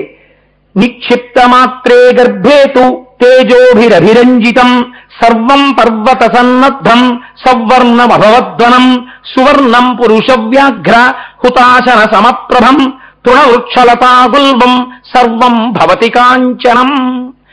ఆ పర్వత శిఖరం మీద ఉన్నటువంటివన్నీ కూడా కొండ కొండ చెట్లు, ఆ నదులు, సరస్సులు అన్నీ కూడా బంగారు వర్ణములోకి మారిపోయి ఇంత బంగారం వచ్చేసేటప్పటికీ పసుపచ్చటి కాంతితో మెరిసిపోతోంది. ఈ బంగారం, ఈ వెండి, వీటి మీద ఎవరికైనా వ్యామోహం ఉందా అండి? అక్కడ ఉన్న వాళ్ళకి ఎవడికి లేదు. అయ్యో, అయితే ఏమైపోయింది? ఇప్పుడు శివ తేజస్సు బంగారం అయిపోయింది. మనందరం నా బంగారం అంటాం. దేవతలు అన్నారు దిక్కుమాల బంగారం అయిపోయింది అన్నారు. ఎందుకని? ఇప్పుడు వాళ్ళకి బంగారం బతుకు కాదు, కుమారుడు బతుకు. ఏడి బంగారం వచ్చింది, వెండి వచ్చింది, రాగి వచ్చింది, తుత్తునాగం వచ్చింది, సీసం వచ్చింది, ధాతువులు వచ్చాయి, ఇనుము వచ్చింది, కుమారుడు రాలేదు. అమ్మమ్మమ్మమ్మ అంటే ఏమైపోయింది? శివ తేజస్సు వృధా అయిపోయింది అని బెంగ పెట్టుకుని చూస్తున్నారు. శరవణపు పొదలను ఉన్నాయి అక్కడ, రెల్లు పొదలు. అక్కడే దగ్గరలో ఒక తటాకం ఉంది. ఆ తటాకమేమి? లోకమునకు శంకరుడు ఒక పాఠం చెప్పాలనుకున్నాడు. ఇప్పుడు నేను మళ్ళీ అందులోకి వెళ్ళను కానీ మీకు సూక్ష్మంగా విజ్ఞాపన చేస్తాను. భస్మాసురుడికి వరం ఇచ్చిన తరువాత ఆయన శంకరుడు వెంట పడ్డాడు. మీ తల మీద పెడతాను. అపాత్రులకు దానం ఎంత ప్రమాదమో లోకానికి చెప్పాలనుకున్నాడు. చేతకాని వాళ్ళ వెనక్కి తిరిగి పరిగెడుతున్నాడు. జగదంబకి లెక్క, శంకరుడికి లెక్క. మన్మధుణ్ణి కాల్చిన వాడికి, త్రిపురాలు కాల్చిన వాడికి, బ్రహ్మగారి 5వ తల గిల్లిన వాడికి, ఉపమన్యువుకి పాల సముద్రాన్ని సృష్టించినటువంటి వాడికి, యమధర్మరాజు వక్షస్థలం మీద తన్నిన వాడికి, ఒక తుచ్చమైన రాక్షసుణ్ణి చంపడం పెద్ద లెక్క. చేత కాక కాదు లోకానికి పాఠం చెప్పడానికి. ఆయన వెనక్కి తిరిగి పరిగెడుతున్నట్టుగా నటిస్తుంటే, ఇప్పుడు నేను జోక్యం చేసుకుంటే శక్తి స్వరూపాన్ని వీణ్ణి కాల్చేస్తాను, కాబట్టి కాసేపు నేను కనపడకూడదు అని అమ్మవారు ఏం చేసిందిట? తన శరీరాన్ని ఒక తటాకం కింద మార్చింది. దాన్ని శరవణ తటాకము అని పిలుస్తారు. అది అమ్మవారి యొక్క శరీరం నీరు కింద మారింది. ఆ తర్వాత మళ్ళీ ఆవిడ జగదంబ అయింది. కానీ ఆ తటాకాన్ని మాత్రం నా శరీరం నీరై అక్కడ ఉంది కాబట్టి ఆ తటాకాన్ని అలా రక్షించమని అడిగింది. అక్కడే తటాకం ఉంది. ఇప్పుడు ఈ రెల్లు పొదలన్నీ కూడా తెల్లగా మెరిసిపోతున్నాయి బంగారు రంగులోను, వెండి బంగారం తగిలి. అందులోంచి గభాలన ఒక తేజస్సు ఒకటి, ఆకాశ స్వరూపుడై అంతటా నిండిపోయినటువంటి పరమశివుని యొక్క తేజస్సు వాయు సహాయంగా అగ్నిహోత్రము వలన నీటి యందు గంగయందు పెడితే పైకి లేచి పృథివీ యందు పడి పంచభూతాత్మకమై తేజస్సు పైకి లేచి శరవణ తటాకమునందు పడి పార్వతీదేవి యొక్క శరీరమునందు పడినవాడయ్యాడు కనుక అమ్మవారికి కొడుకై ఒక్కసారి మెరిసిపోతూ బంగారు రంగులో ఒక పిల్లవాడు శరవణ పదార్థం.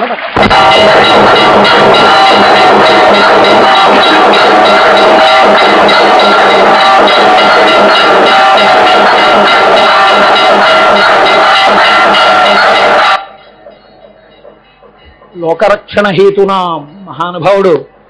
కుమార సంభవం అంటే మాటలు కాదు కదండి. సారా నీరాజనం తీసుకున్నాయా అందరూ? ఆయన జ్యోతిస్వరూపుడు. మీరు నమ్మండి, మీకు కనపడుతున్న ఆ జ్యోతులన్నీ ఇవాళ కుమారస్వామి. ఎందుకంటే ఆయన మీకు చెప్పాను కదా, అగ్ని తేజస్సుగా బయకొచ్చారు. చక్కగా అదే సుబ్రహ్మణ్య స్వరూపంగా అందరూ కళ్ళకద్దుకోండి. మన జన్మ ధన్యమైపోయిందండి. షష్ఠి తిథి నాడు పుట్టారు ఆయన. ఇవాళ కూడా షష్ఠి తిథి నాడే పుట్టారు ఆయన.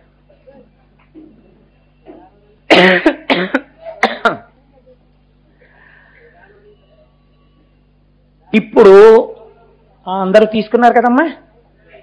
ఇప్పుడు ఆ కుమార సంభవం జరగగానే పొంగిపోయారంతే దేవతలు. ఇప్పుడు మోగే అలాగే దుందుబులు మోగించారు. అప్సరసలు నాట్యం చేశారు, పుష్పవృష్టి కురిపించారు. అబ్బా, మా తండ్రి శంకరుడు ఇంత జటిలమైన సమస్యని ఎంత చమత్కారంగా విప్పాడు. శివతేజస్సు ఎందే పుట్టాడు, పంచభూతములకు స్పర్శ పొందే. పార్వతీదేవి కోరిక మేరకు శరవణ తటాకంలోంచి బయటికి వచ్చాడు. అందుకే ముమ్మూర్తుల అమ్మవారి రూపి. నేను ఎప్పుడూ చెప్తుంటా, నేను సుబ్రహ్మణ్యేశ్వర స్వామి వారికి పూజ చెయ్యాలంటే నాకు కించిత్ భయం. ఎందుకని అంటే నాకు ఆయన్ని చూస్తే పూజ చేయబుద్ధి ఇది, బుగ్గలు గిల్లాలనిపిస్తుంటుంది నాకు. నిజంగా ఆ చిన్న పిల్లాల శూలం పట్టుకుని ముద్దులు మూట కడుతూ నించుంటే మీకు ఇస్తారు రేపు పొద్దున్న. ఈ ఆర్జితంలో పాల్గొన్న వాళ్ళు ఎవరున్నారో ఆర్జిత సేవా టికెట్ హోల్డర్స్ అందరికీ కూడా కారణజన్ముడు అని చంద్రశేఖర పరమాచార్య స్వామి వారి చేత స్తుతింపబడి, పరమాచార్య ఎవ్వరిని పొగడరు, అటువంటి పరమాచార్య గణపతి స్థపతిని, నీవు కారణజన్ముడవు, నీయందు విశ్వకర్మ యొక్క అంశ ఉన్నది అని సభలో కితాబునిచ్చి కొన్ని వందల మంది వేద పండితులు వేదం చదువుతుండగా ఆయనకి తీసుకొచ్చి కప్పినటువంటి ఒక శాలువాని తీసి పరమాచార్య తన చేతులతో పట్టుకుని నిలబడి సత్యదండాన్ని ఇలా కౌగలించుకొని నడిచొచ్చి సభలో ఉన్న గణపతి స్థపతికి కప్పారు. అంతటి మహానుభావుడు గణపతి స్థపతి. ఇప్పటికీ ఉన్నారు వారు, పద్మశ్రీ అవార్డు గ్రహీత. అంతటి మహాత్ముల గురించి మనకు ఒక బుక్లెట్స్ ఉండవు, ఒక కవరేజ్ ఉండదు, ఏమీ ఉండదు. కనీసం చూద్దామనేటటువంటి దర్శనం చేసుకుందామనే స్పృహ మనకి కల్పించరు. అటువంటి వారి గురించి ఒక్క సీరియల్ రాదు, ఒక్క ఎపిసోడ్ టెలికాస్ట్ అవ్వదు. అక్రమాలినవన్నీ టెలికాస్ట్ అవుతాయి, మన్ని పాడి చేసేవే ఉన్నాయో అవన్నీ సృష్టించి చూపిస్తారు. ఇట్లాంటి మహాపురుషుల జీవితాలు కథావస్తువులు కావు. ఇది మనం భ్రష్టు పట్టడానికి కారణం. అంతటి వాడు మన తెలుగువాడు, మనం ఎంత సంతోషించాలి. అటువంటి గణపతి స్థపతి కొన్ని వందల సంవత్సరములు నదీ ప్రవాహమునందు నానిపోయినటువంటి ఒక శిల దొరికితే విశాఖపట్టణం శారదాపీఠాధిపతులు స్వరూపానందేంద్ర సరస్వతి స్వామివారిని వచ్చి అడిగారు. కొన్ని లక్షల ఖర్చు అవుతుంది, అందులోంచి ఏకశిలామూర్తిగా ఒక హనుమ వస్తారు, అందులోంచి వల్లీదేవసేనా సమేత షణ్ముఖుడు వస్తాడు. అది చెక్కడం అంటే కొన్ని వందల సంవత్సరములు నానిపోయినటువంటి శిల కనుక అదే అటువంటి మూర్తులను తయారు చేయడానికి యోగ్యము. కొన్ని వందల మంది శిల్పులు దాని మీద పనిచేయాలి. నది ఒడ్డున కొన్ని లక్షల ఖర్చు. ఇది అందరికీ తెలియదు దీని వైభవం. మీరు పూనుకోగలరా స్వామి అని అడిగితే వెంటనే ఇంతటి మహత్కార్యము జరగవలసినదే అని స్వామి టక ఫోన్లు చేసి నా కొరకు కాదు, ఇంతటి మహత్తరమైన దేవాలయం రావాలి లోకానికి అంటే లక్షలు వచ్చి పడిపోయింది. పడిపోతే సంవత్సరములు శ్రమించి చెక్కారండి. ఇంత చెక్కిన తర్వాత ఒక ముక్కో ఒక కన్నో అపభ్రంశం అయిందనుకోండి, పోయినట్టే. అద్భుతమైనటువంటి షణ్ముఖుడు అంతెత్తునుంటాడు. పక్కన వల్లీ దేవసేన. ఆగమం ప్రకారం ఎలా ఉండాలో అలా ఉంటుంది సుబ్రహ్మణ్యుడి దేవాలయం. అసలు దాని తలుపులు చూస్తేనే మనసు పొంగిపోతుంది. అటువంటి గుడి. ఆ దేవాలయంలో ఉన్నటువంటి మూర్తులతో కళ్యాణ సుబ్రహ్మణ్యుడు అంటారు. అవి వల్లీ దేవసేన సమేతంగా 6 ముఖాలతో ఉన్న సుబ్రహ్మణ్యుడు నెమలి మీద కూర్చుని ముద్దులు మూట కడుతూ ఉంటారు. అసలు ఇంట్లో ఆ మూర్తి ఉంటే చాలు. అటువంటి మూర్తిని రేపు 200 మంది కావిళ్ళు ఎవరెత్తుతున్నారో వాళ్ళందరికీ అటువంటి సుబ్రహ్మణ్య మంత్రోపాసకులు ఫలనిలో ఏ మహానుభావుణ్ణి ఒకరొచ్చి పోలీస్ ఆఫీసర్లు కబురు చేశారని ఒక 20 రోజుల క్రితం కొండ మీద స్పెషల్ ట్రైన్లో దర్శనం చేయిస్తే సుబ్రహ్మణ్యుడే ఇది చేశాడని ప్రకటించారో, శిష్య సమేతంగా ఉండగా అది జరిగిందో, అటువంటి స్వరూపానందేంద్ర సరస్వతి స్వామి వారి చేతుల మీదుగా ఆ రోజున ఇక్కడ పూర్ణాహుతి అవగానే ఆ 200 మందికి సుబ్రహ్మణ్యుణ్ణి కానుకగా మీకు ఇప్పిస్తారు. స్వామి చేతుల మీదుగా పుచ్చుకుంటారు. కాబట్టి మిగిలిన వారు బెంగ పెట్టుకోకండి. మీ అందరికీ స్వామి చేతి మీదుగా అక్షతలు చెల్లించే ప్రయత్నం చేస్తున్నాం సుబ్రహ్మణ్యానుగ్రహంగా. స్వామివారి నిన్నటి రోజునో మొన్నటి రోజునో దీని గురించే చర్చ చేశాం. ఇంతమందికి అక్షతలు వేయడానికి అంగీకరిస్తారా? అవసరమైతే ఆయన పాదాల మీద పడిపోయినా సరే. ఒక్కటి గుర్తుపెట్టుకోండి, మీ అందరికీ అక్షతలు వేయించడానికి విశ్వ ప్రయత్నం చేస్తాను. మీ అందరి పనుపున స్వామి కాళ్ళ మీద పడి వేడుకుంటాను. స్వామి మీరు 1 గంట అలా కూర్చుని వచ్చిన వాళ్ళందరికీ అక్షతలు వేయండి స్వామి అని. మీరు చేయవలసింది ఒక్కటే, మీరందరూ తోసుకుని వస్తే మాత్రం ఆ రోజున ఉత్తర క్షణం స్వామి పీఠం నుంచి లేచిపోతారు. మీ అందరూ ఎంత పెద్ద క్యూ ఉండనివ్వండి, 2 అవర్స్లోనో 1 అవర్లోనో క్లియర్ చేసేస్తాం. మీరు స్వామి ముందు నుంచి, ఇక్కడ ఆ రోజున పూజ జరిగినటువంటి స్వామి ముందు నుంచి, హోమగుండం పక్క నుంచి అందరూ వెళ్ళే అవకాశం ఇచ్చే ప్రయత్నం చేస్తున్నాం. ఒకరు ఇద్దరు కాదు, పూజ అయ్యే వరకు 200 మంది ఉంటారు. వాళ్ళు కదిలిపోగానే ప్రతి ఒక్కరికి స్వామి చేత అక్షతలు వేయించాలని ప్రయత్నిస్తున్నాం. ఆయన్ని ముట్టుకుని నమస్కరించకూడదు. 2 తోసుకుని మీద పడితే మాత్రం ఉత్తర క్షణం ఆయన సత్యదండం పట్టుకుని లేచిపోతారు. అప్పుడు నేను చేయగలిగినది ఉండదు, తలంచుకోవడం తప్ప. ఇంత చెప్పావు, ఏం విన్నారు నీ మాట అంటారు. కాబట్టి నేను మీ అందరినీ వినమ్రుడనై శిరస్సు ఉంచి ప్రార్థించి మీ నుంచి అడుగుతున్న వరం అదొక్కటే. ఆ రోజున మీ అందరికీ ఎన్ని వేల మంది వచ్చినా స్వామి యొక్క పాదాల దగ్గర అక్షతలు వేయించే ప్రయత్నం చేస్తాం. మీరు తోసుకోకుండా చక్కగా ఒక్క క్యూలో రండి. అందరు కార్యకర్తలు ఉంటారు, మిమ్మల్ని లైన్ చూపిస్తారు, ఇలా రండి అని. మీరు సహకరిస్తే చాలు, అది చెయ్యండి. పొంగిపోవాలి స్వామి, సుబ్రహ్మణ్యుడు పొంగిపోవాలి. మన కాకినాడ పట్టణం ఈ విషయంలో చరిత్రకి ఒక కొత్త అధ్యాయాన్ని తొడగాలి. అటువంటి స్థితిలో అంత అద్భుతమైనటువంటి కార్యక్రమాన్ని మనం ఆ రోజున నెరవేరుద్దాం. నాకు మీ అందరి మీద ఎనలేని విశ్వాసం, మీ భక్తి మీద నాకు అంత గౌరవం. అందుకే అంత సాహసం చేసి స్వామివారిని ప్రార్థించాలని అనుకుంటున్నాను. కాబట్టి మళ్ళీ మీరు ఉపన్యాసంలోకి రండి. ఆ సుబ్రహ్మణ్యేశ్వర స్వామి పుట్టగానే ఇప్పుడు మనం ఎలా పొంగిపోతున్నామో అలా దేవతలందరూ పొంగిపోయారు. ఏమి ఆనందంలో ఇది కూడా చేష్టలు ఉడిగిపోయిందా అమ్మా? అందుకని ఇప్పుడు దేవతలందరూ పరవశించిపోయి ముందు పుట్టినటువంటి పిల్లవాడికి పాలు పట్టించాలి. కాబట్టి ఏం చేశారు, వీళ్ళందరూ కూడా ఒక సంకల్పం చేశారు. తం కుమారం తతో జాతం సేంద్రాః సహమరుద్దనాః క్షీర సంభవనార్థాయ కృత్తికాః సమయోజయన్. నేను ఒక్కసారి శ్లోకంలో పాదం చెప్తాను, మీ అందరూ కూడా ముక్త కంఠంతో అనండి. పొంగిపోతాడు స్వామి. కుమార సంభవానికి ప్రధానమైన శ్లోకం ఆవిర్భావానికి. అందరూ మనస్ఫూర్తిగా అనండి, మీ వంశాల్ని సుబ్రహ్మణ్యుడు కాపాడతాడు. తం కుమారం తతో జాతం సేంద్రాః సహమరుద్గనాః క్షీర సంభవనార్థాయ కృత్తికాః సమయోజయన్. ఆ పిల్లవాడు పుట్టడం చూసి పొంగిపోయినటువంటి ఇంద్రుడు, దేవతలు అందరూ పరిగెత్తుకొచ్చి, ఒక శిశువుగా కనపడుతున్నాడే, మనకి రక్షకుడు కానీ శిశువుగా ఉన్నాడు. ఇప్పుడు ఈయనకి ఏం కావాలి? తల్లిపాలు కావాలి. ఎలా? అమ్మవారే కృత్తికా రూపంలో ఉంటుంది. అందుకే కృత్తికా నక్షత్రం అమ్మవారి యొక్క స్వరూపమే. అందుకని వెంటనే ఆ కృత్తికల్ని ప్రార్థన చేశారు. ప్రార్థన చేస్తే ఆ కృత్తికలు 6 వచ్చి, మేము పాలిస్తాం, కానీ ఇలాంటి పిల్లవాడు మళ్ళీ ఎక్కడ దొరుకుతాడు? ఏం అదృష్టం!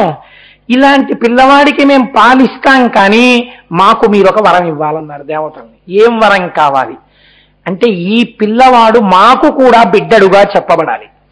అంటే ఎంతమంది ఆయన్ని కొడుగ్గా చూసుకుంటున్నారో చూడండి. లోకంలో పనికొచ్చే పిల్లాన్ని చూస్తే అందరూ కూడా మాకు అబ్బాయి అని, పెద్దవాళ్ళు చూడండి, ఒక పనికొచ్చే వ్యక్తి కనపడ్డారనుకోండి, నాయన నా ఆయుర్దాయం కూడా పోసుకొని 10 కాలాలు బతకవయా, ఏ తల్లి బిడ్డవో అంటారు. అని నువ్వన్నానని ఏమనుకోకే, నిన్ను చూస్తే నా కొడుకులా అనిపించావంటారు. అది అమ్మ మనస్సు. వాళ్ళలా కోరడం ఎంత సమంజసం అండి నిజంగాను. అందులో వెనక చరిత్ర చాలా ఉందనుకోండి. ఈ మాట ఎప్పుడైనా అమ్మవారి గురించి చెప్పినప్పుడు చెప్తాను ఆ విషయాన్ని. కాబట్టి వాళ్ళన్నారు దేవతలు, తా క్షీరం జాతమాత్రస్య కృత్వా సమయముత్తమం దదుః పుత్రోయమస్మాకం సర్వాసామితి నిశ్చితాః. మీకు బిడ్డడుగా పిలవబడతాడు, కాబట్టి మీరు ఆయనకి పాలివ్వండి అన్నారు. వాళ్ళు వెంటనే మాతృత్వాన్ని పొందారట. అమ్మవారే కదండి, కృత్తికా రూపంలో ఉంది. అందుకని ఆ పిల్లవాడిని చూడగానే మాతృభావన ఏర్పడితే తప్ప పాలుగా కదలదు కదండి పోషణ. వాళ్ళు వెంటనే 6 ఒకరి తర్వాత ఒకరం పాలిద్దామని క్యూలో నించోలా. ఎంత మాతృత్వ భావనతో పరవశించిపోయారంటే 6 ఏకకాలమునందు పాలివ్వడానికి సిద్ధపడ్డారు. మా అమ్మే 6 రూపాలతో పాలివ్వడానికి సిద్ధపడిందని 6 ముఖాలతో ఏకకాలమునందు పాలు తాగేశాడు. కాబట్టి షణ్ముఖుడయ్యాడు 6 ముఖాలతో. పుడుతూనే అమ్మ యందు గౌరవాన్ని ప్రకటించాడు. అందుకే మా అబ్బాయికి నేను ఎంతో ప్రేమతో షణ్ముఖ అని పేరు పెట్టుకున్నాను. కాబట్టి ఇప్పుడు తతస్తు దేవతా సర్వా కార్తికేయమితి బ్రువన్ పుత్రస్థైలోక్య విఖ్యాతో భవిష్యతి న సంశయ. మీరు మా మాట విని వెంటనే అంత మాతృత్వంతో పాలిచ్చారు కనుక, ఈ పిల్లవాడు తాగాడు కనుక, కృత్తికల పాలు తాగాడు కాబట్టి ఈ పిల్లవాడిని కార్తికేయుడు అని పిలుస్తారు అన్నారు. అంటే కొంతమంది దేవతలు అన్నారు, మహానుభావుడు ఆనాడు సనత్కుమారుల వారే ఇలా జన్మించారు కాబట్టి గర్భము జారి పడిపోతే పూర్ణముగా గర్భము 12 నెలలు లేకుండా, అంటే తతశ్చద్వాదశే మాసే అని 12 నెలలప్పుడు, కాబట్టి 12 నెలలు లేకుండానే బయటికి వచ్చాడు కాబట్టి జారిపోయిన కడుపులోంచి, జారిపోయిన గర్భంలోంచి బయటికి వచ్చి మనని రక్షించాడు. అసలు నిజానికి అప్పుడు ప్రమాదం రావాలి, కానీ మన రక్షణ పుట్టింది. స్కంద ఇత్యబ్రువం దేవాః స్కన్నం గర్భ పరిశ్రమాత్ కార్తికేయం మహాభాగం కాకుత్సజ్వలనోపమం. ఎంత పొంగిపోయాడో ఆ రోజున విశ్వామిత్రుడి వృత్తాంతం చెప్తూ. రామా, ఆ రోజున గర్భము జారిపోతే పుట్టినవాడు కాబట్టి స్కంధుడు అని చాలా మంది ఆయన్ని పిలిచారు. స్కందనామము దాని వలన వచ్చినది. ప్రాతుర్భూతం తతక్షీరం కృత్తికానామనుత్తమం షణ్ణాం షడాననో భూత్వా జగ్రాహ స్తనజంపయః. 6 కృత్తికల యొక్క స్తనములను ఏకకాలమునందు పానము చేసిన వాడు కనుక షడానన, షణ్ముఖ అని పేరొచ్చింది. పరమశివుని యొక్క తేజస్సులోంచి జన్మించి ఒక కొడుకు పుడితే ఒక కుటుంబం కాదు, ఒక లోకం కాదు, ఒక వర్గం కాదు, ఒక గణం కాదు, శంకరుడికే కుమారుడు పుడితే ఆయన తేజస్సులోంచి ఒకే ఒక్కసారి సమస్త లోకములు ఆనంద సాగరమునందు మునిగిపోయాయి కనుక ఆ పిల్లవాణ్ణి కుమార అని పిలిచారు. అందుకని కుమార శబ్దము ఈశ్వరపుత్ర సంబంధమై శివుని యొక్క కుమారుణ్ణి ఉద్దేశించినదిగా ఉంటుంది. ఈ పిల్లవాడు గృహీత్వా క్షీరమేక సుకుమార వపుస్తదా అజయత్వేన వీర్యేణ దైత్యసేనా గణాన్ విభు. అగ్నిహోత్రుడు పరమశివుని యొక్క తేజస్సుని తనయందు ఉంచుకుని ఆ తేజస్సుని అగ్నిహోత్రుడు గంగయందు ప్రవేశపెట్టిన కారణం చేత పావకి అని పిలిచారు. ఆయన ఒకే ఒక్కసారి తల్లుల పాలు తాగి ఒకే రోజులో యవ్వనంలో ఉన్నటువంటి కుమారస్వామిగా మారిపోయారు. తొందరగా భక్తుల్ని రక్షించడానికి. అమ్మయ్యా, ఇంకా తారకాసుర సంహారం అయిపోయినట్టే, ఇంకా వాడి పిల్లాన్ని ఏం చేయడానికి కూడా లేదు, ఇంకా ఏదో దశమస్కందంలో కృష్ణుడి మీదకి రాక్షసులు వచ్చినట్టు రావడానికి కూడా లేదు. కాబట్టి ఉత్తర క్షణం ఈయనకి అభిషేకం చేసేద్దామని పుట్టినరోజు నాడే దేవతలందరూ ఆయన్ని కూర్చోబెట్టేసి దేవసేనాధిపతిగా అభిషేకం చేసేశారు. కాబట్టి సేనాని అని పేరు పొందాడు. ఈయనకే గుహ అని ఒక పేరు. గుహ అన్న పేరు ఎందుకు రావాలి అంటే, మహానుభావుడు సాక్షాత్ పరమశివుని యొక్క తేజస్సు కనుక, పార్వతీదేవి యొక్క అంశయందు వచ్చినవాడు కనుక, ఒక బ్రహ్మజ్ఞాని కుమారుడిగా వచ్చినాడు కనుక ఆయనే ఆత్మస్వరూపి, పంచభూతములతో సంబంధం ఉన్నవాడు. అందుకే పుట్టుకయందే.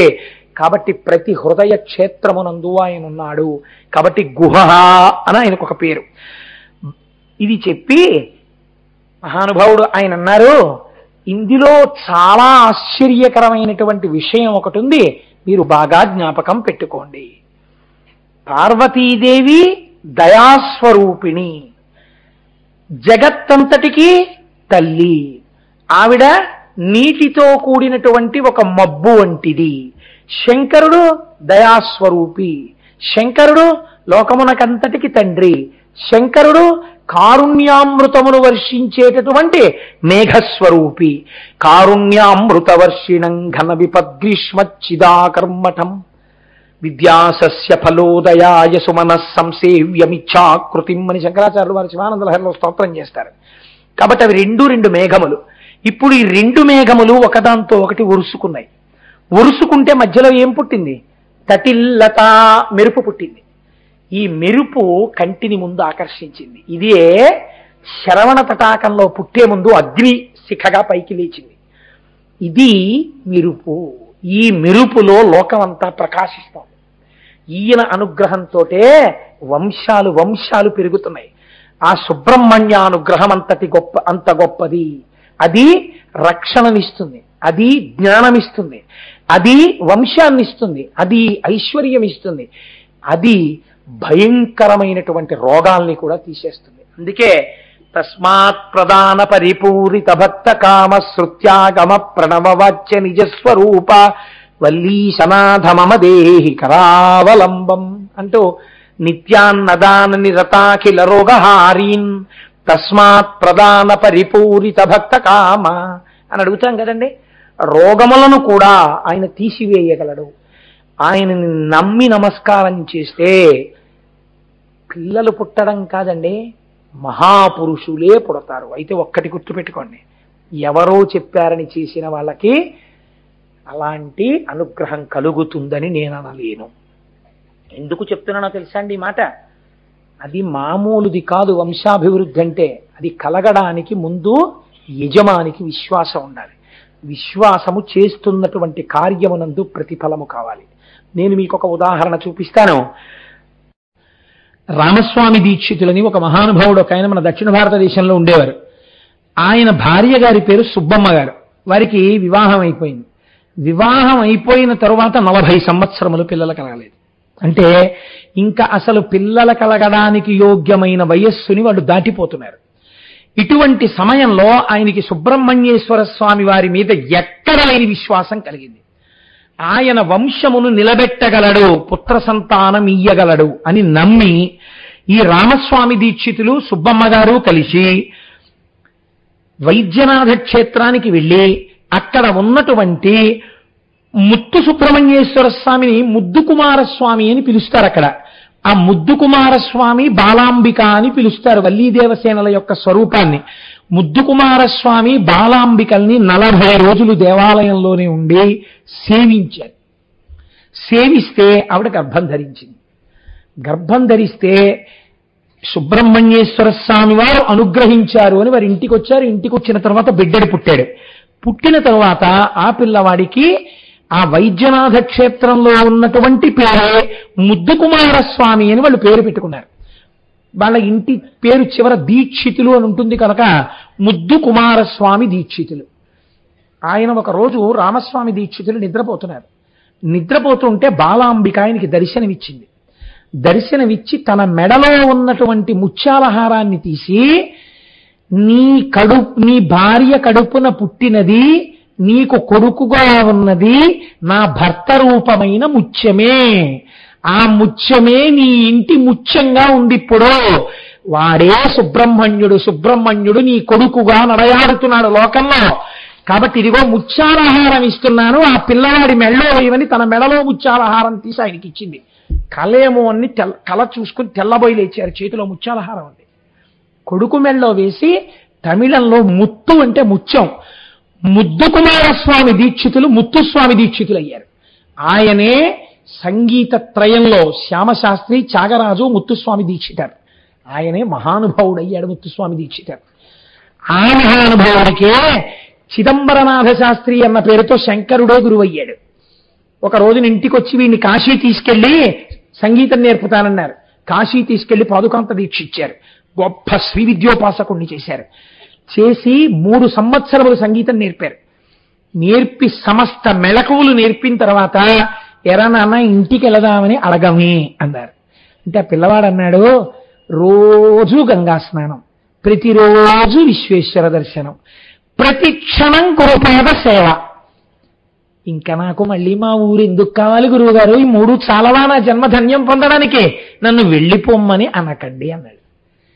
ఏమి గురుభక్తిరా నాన్న, నువ్వు నాతో రా అని గంగ ఒడ్డుకి తీసుకెళ్లారు. గంగ ఒడ్డున నిలబడ్డారు. ఆయన ఒక్క సంకల్పం చేసి, నీవు నడుచుకుంటూ రోజు స్నానం చెయ్యడానికి గంగలో ఎంత దూరం పెడతావో అంతకన్నా కొంచెం ముందుకు వెళ్ళు. నీ కాలికి ఏది తగులుతుందో దాన్ని చేతులతో పైకెత్తి ఇలా పట్రా అన్నారు. ముత్తుస్వామి దీక్షితర్ లోపలికి వెళ్ళారు.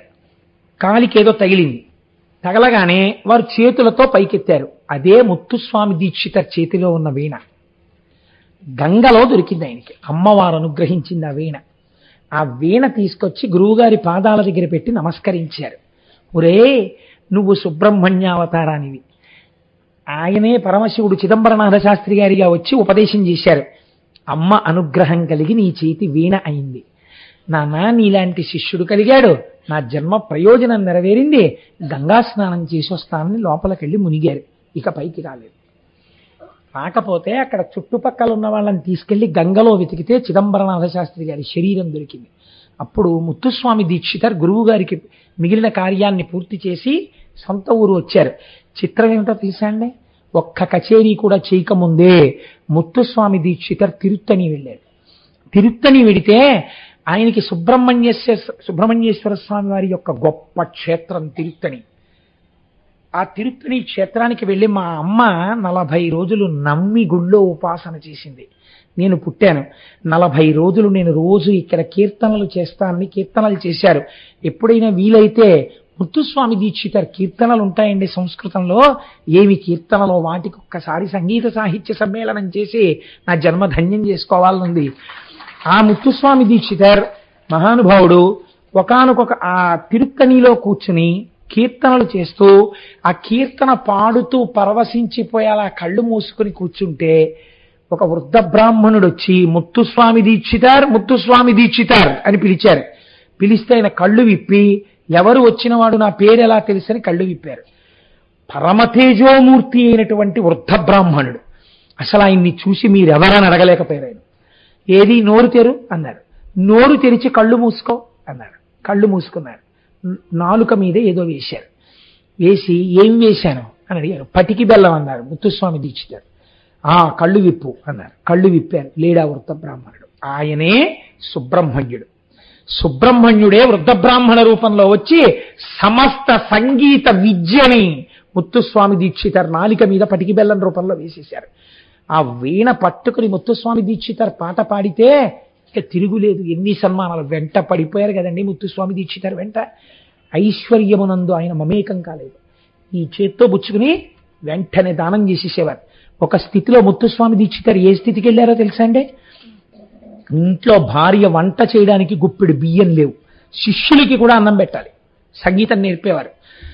ఆయన వీధిలో కూర్చుని సంగీతం చెప్తుంటే వంట చేయడానికి ఏమీ లేవని బెంగ పెట్టుకుని ఒక శిష్యురాలు కమలమ్మ అన్నావిడ్ని పిలిచి, అయ్యగారికి వేళ అయిపోతోంది, మహానైవేద్యానికి గుప్పెడు బియ్యం లేవు, ఆయనకి ఎలా చెప్పాలని బాధపడుతున్నాను అంది ఆ ఇల్లాలు. అదండి భార్యలంటే. ఎటువంటి భర్తలు, ఎటువంటి భార్యలు ఈ గడ్డ మీద. అంటే ఆ కమలమ్మ అన్నావిడ ఐశ్వర్యవంతురాలు. తన ఒంటి మీద నగలు తీసి ఇచ్చేసి, అమ్మాయి అమ్మేసి గురువుగారు అన్నం తింటే, నా చేత్తో పెట్టుకున్న ఇంత అన్నం గురువు తింటే నా జన్మయే సాఫల్యం కదమ్మా, వస్తుందా అలాంటి అవకాశం? ఎందుకమ్మా ఈ బంగారం?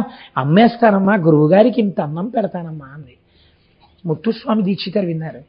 మనం అన్నం పెట్టి పోషించవలసిన పిల్లల దగ్గర బంగారం పుచ్చుకుంటావా? ఆ పిల్లకి బంగారం ఎవరిచ్చారో వాడే నాకు ఇస్తాడే, అన్నం పెడతాడు అని మీరు సంగీతన సాధన చేస్తుండండి. తిరువారూరులో త్యాగరాజస్వామి అంటే పరమశివుడు శివాలయంలోకి వెళ్ళి కూర్చుని ఆర్తితో కంటినీటితో కీర్తన పాడారు. కీర్తన పాడి బ్రోవగరావా అని ఇంటికి వచ్చారు. 2 బళ్లతో పప్పులు, బియ్యాలు, బెల్లం, చింతపండు, మిరపకాయలు అన్నీ వచ్చాయి. ఒక రాజోద్యోగి పెద్దవాడు ఒక ఆయన సత్రంలో విడిది చేయడానికి వస్తున్నాడని సామాను తెప్పించాం.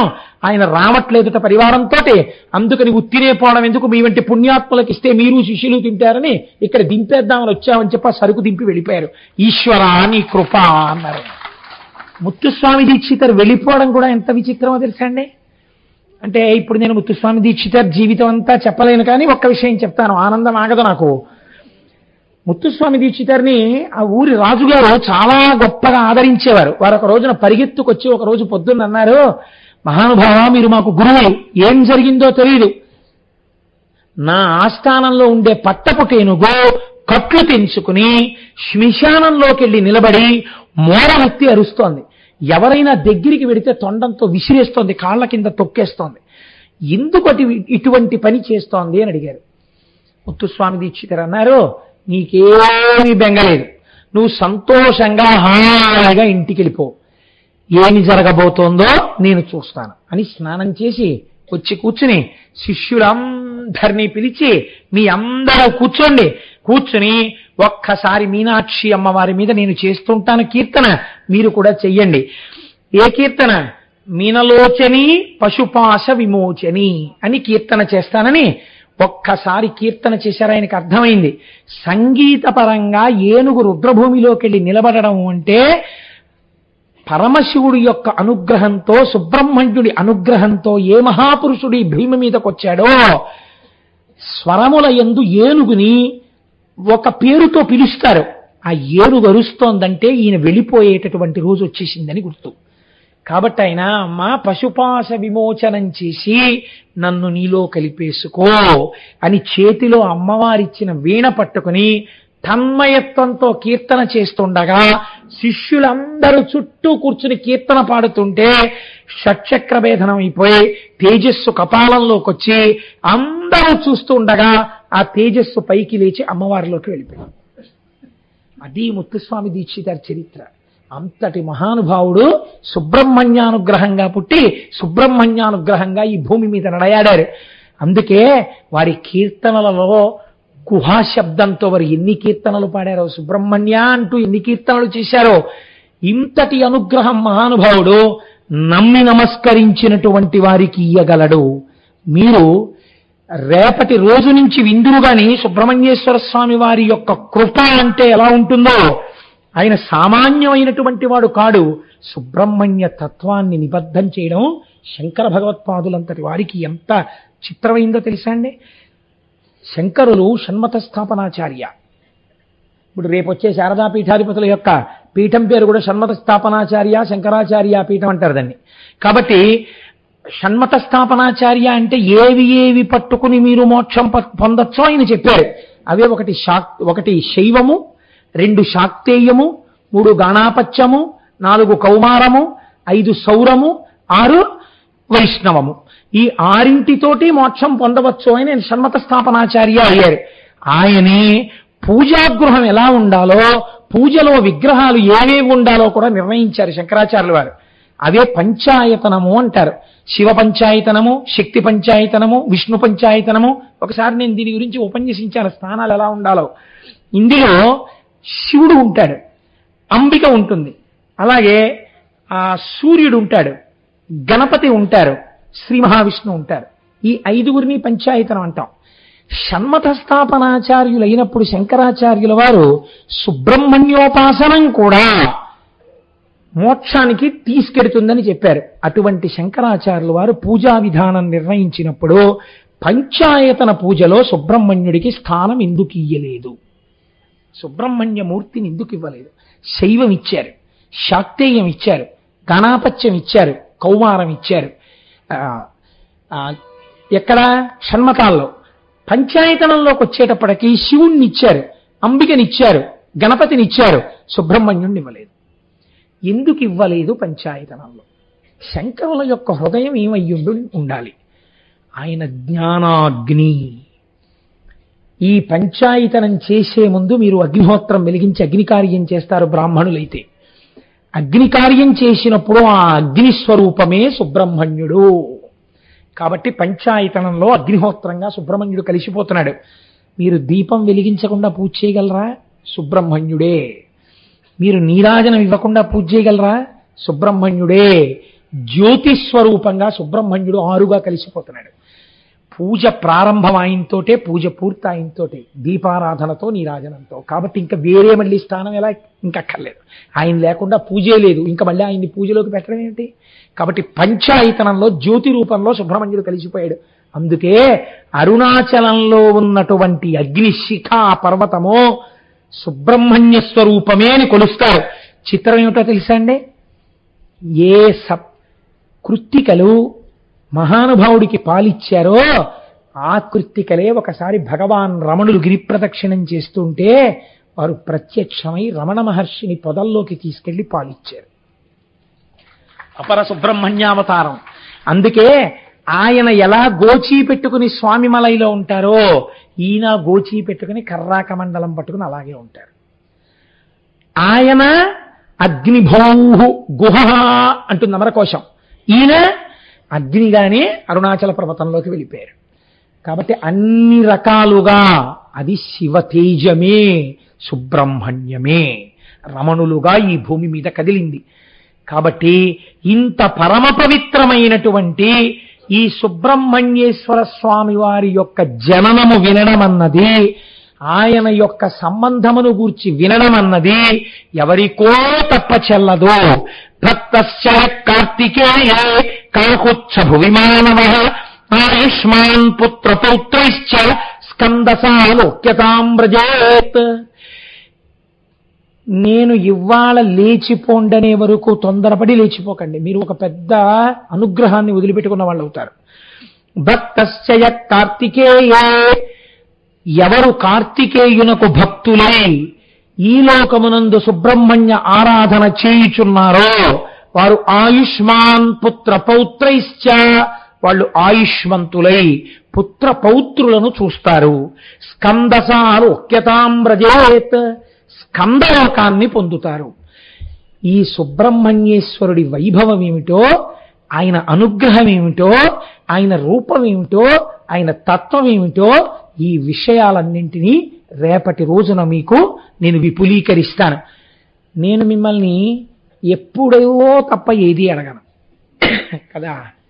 ఎప్పుడూ అడగనంటే అభిజాత్యం అవుతుంది.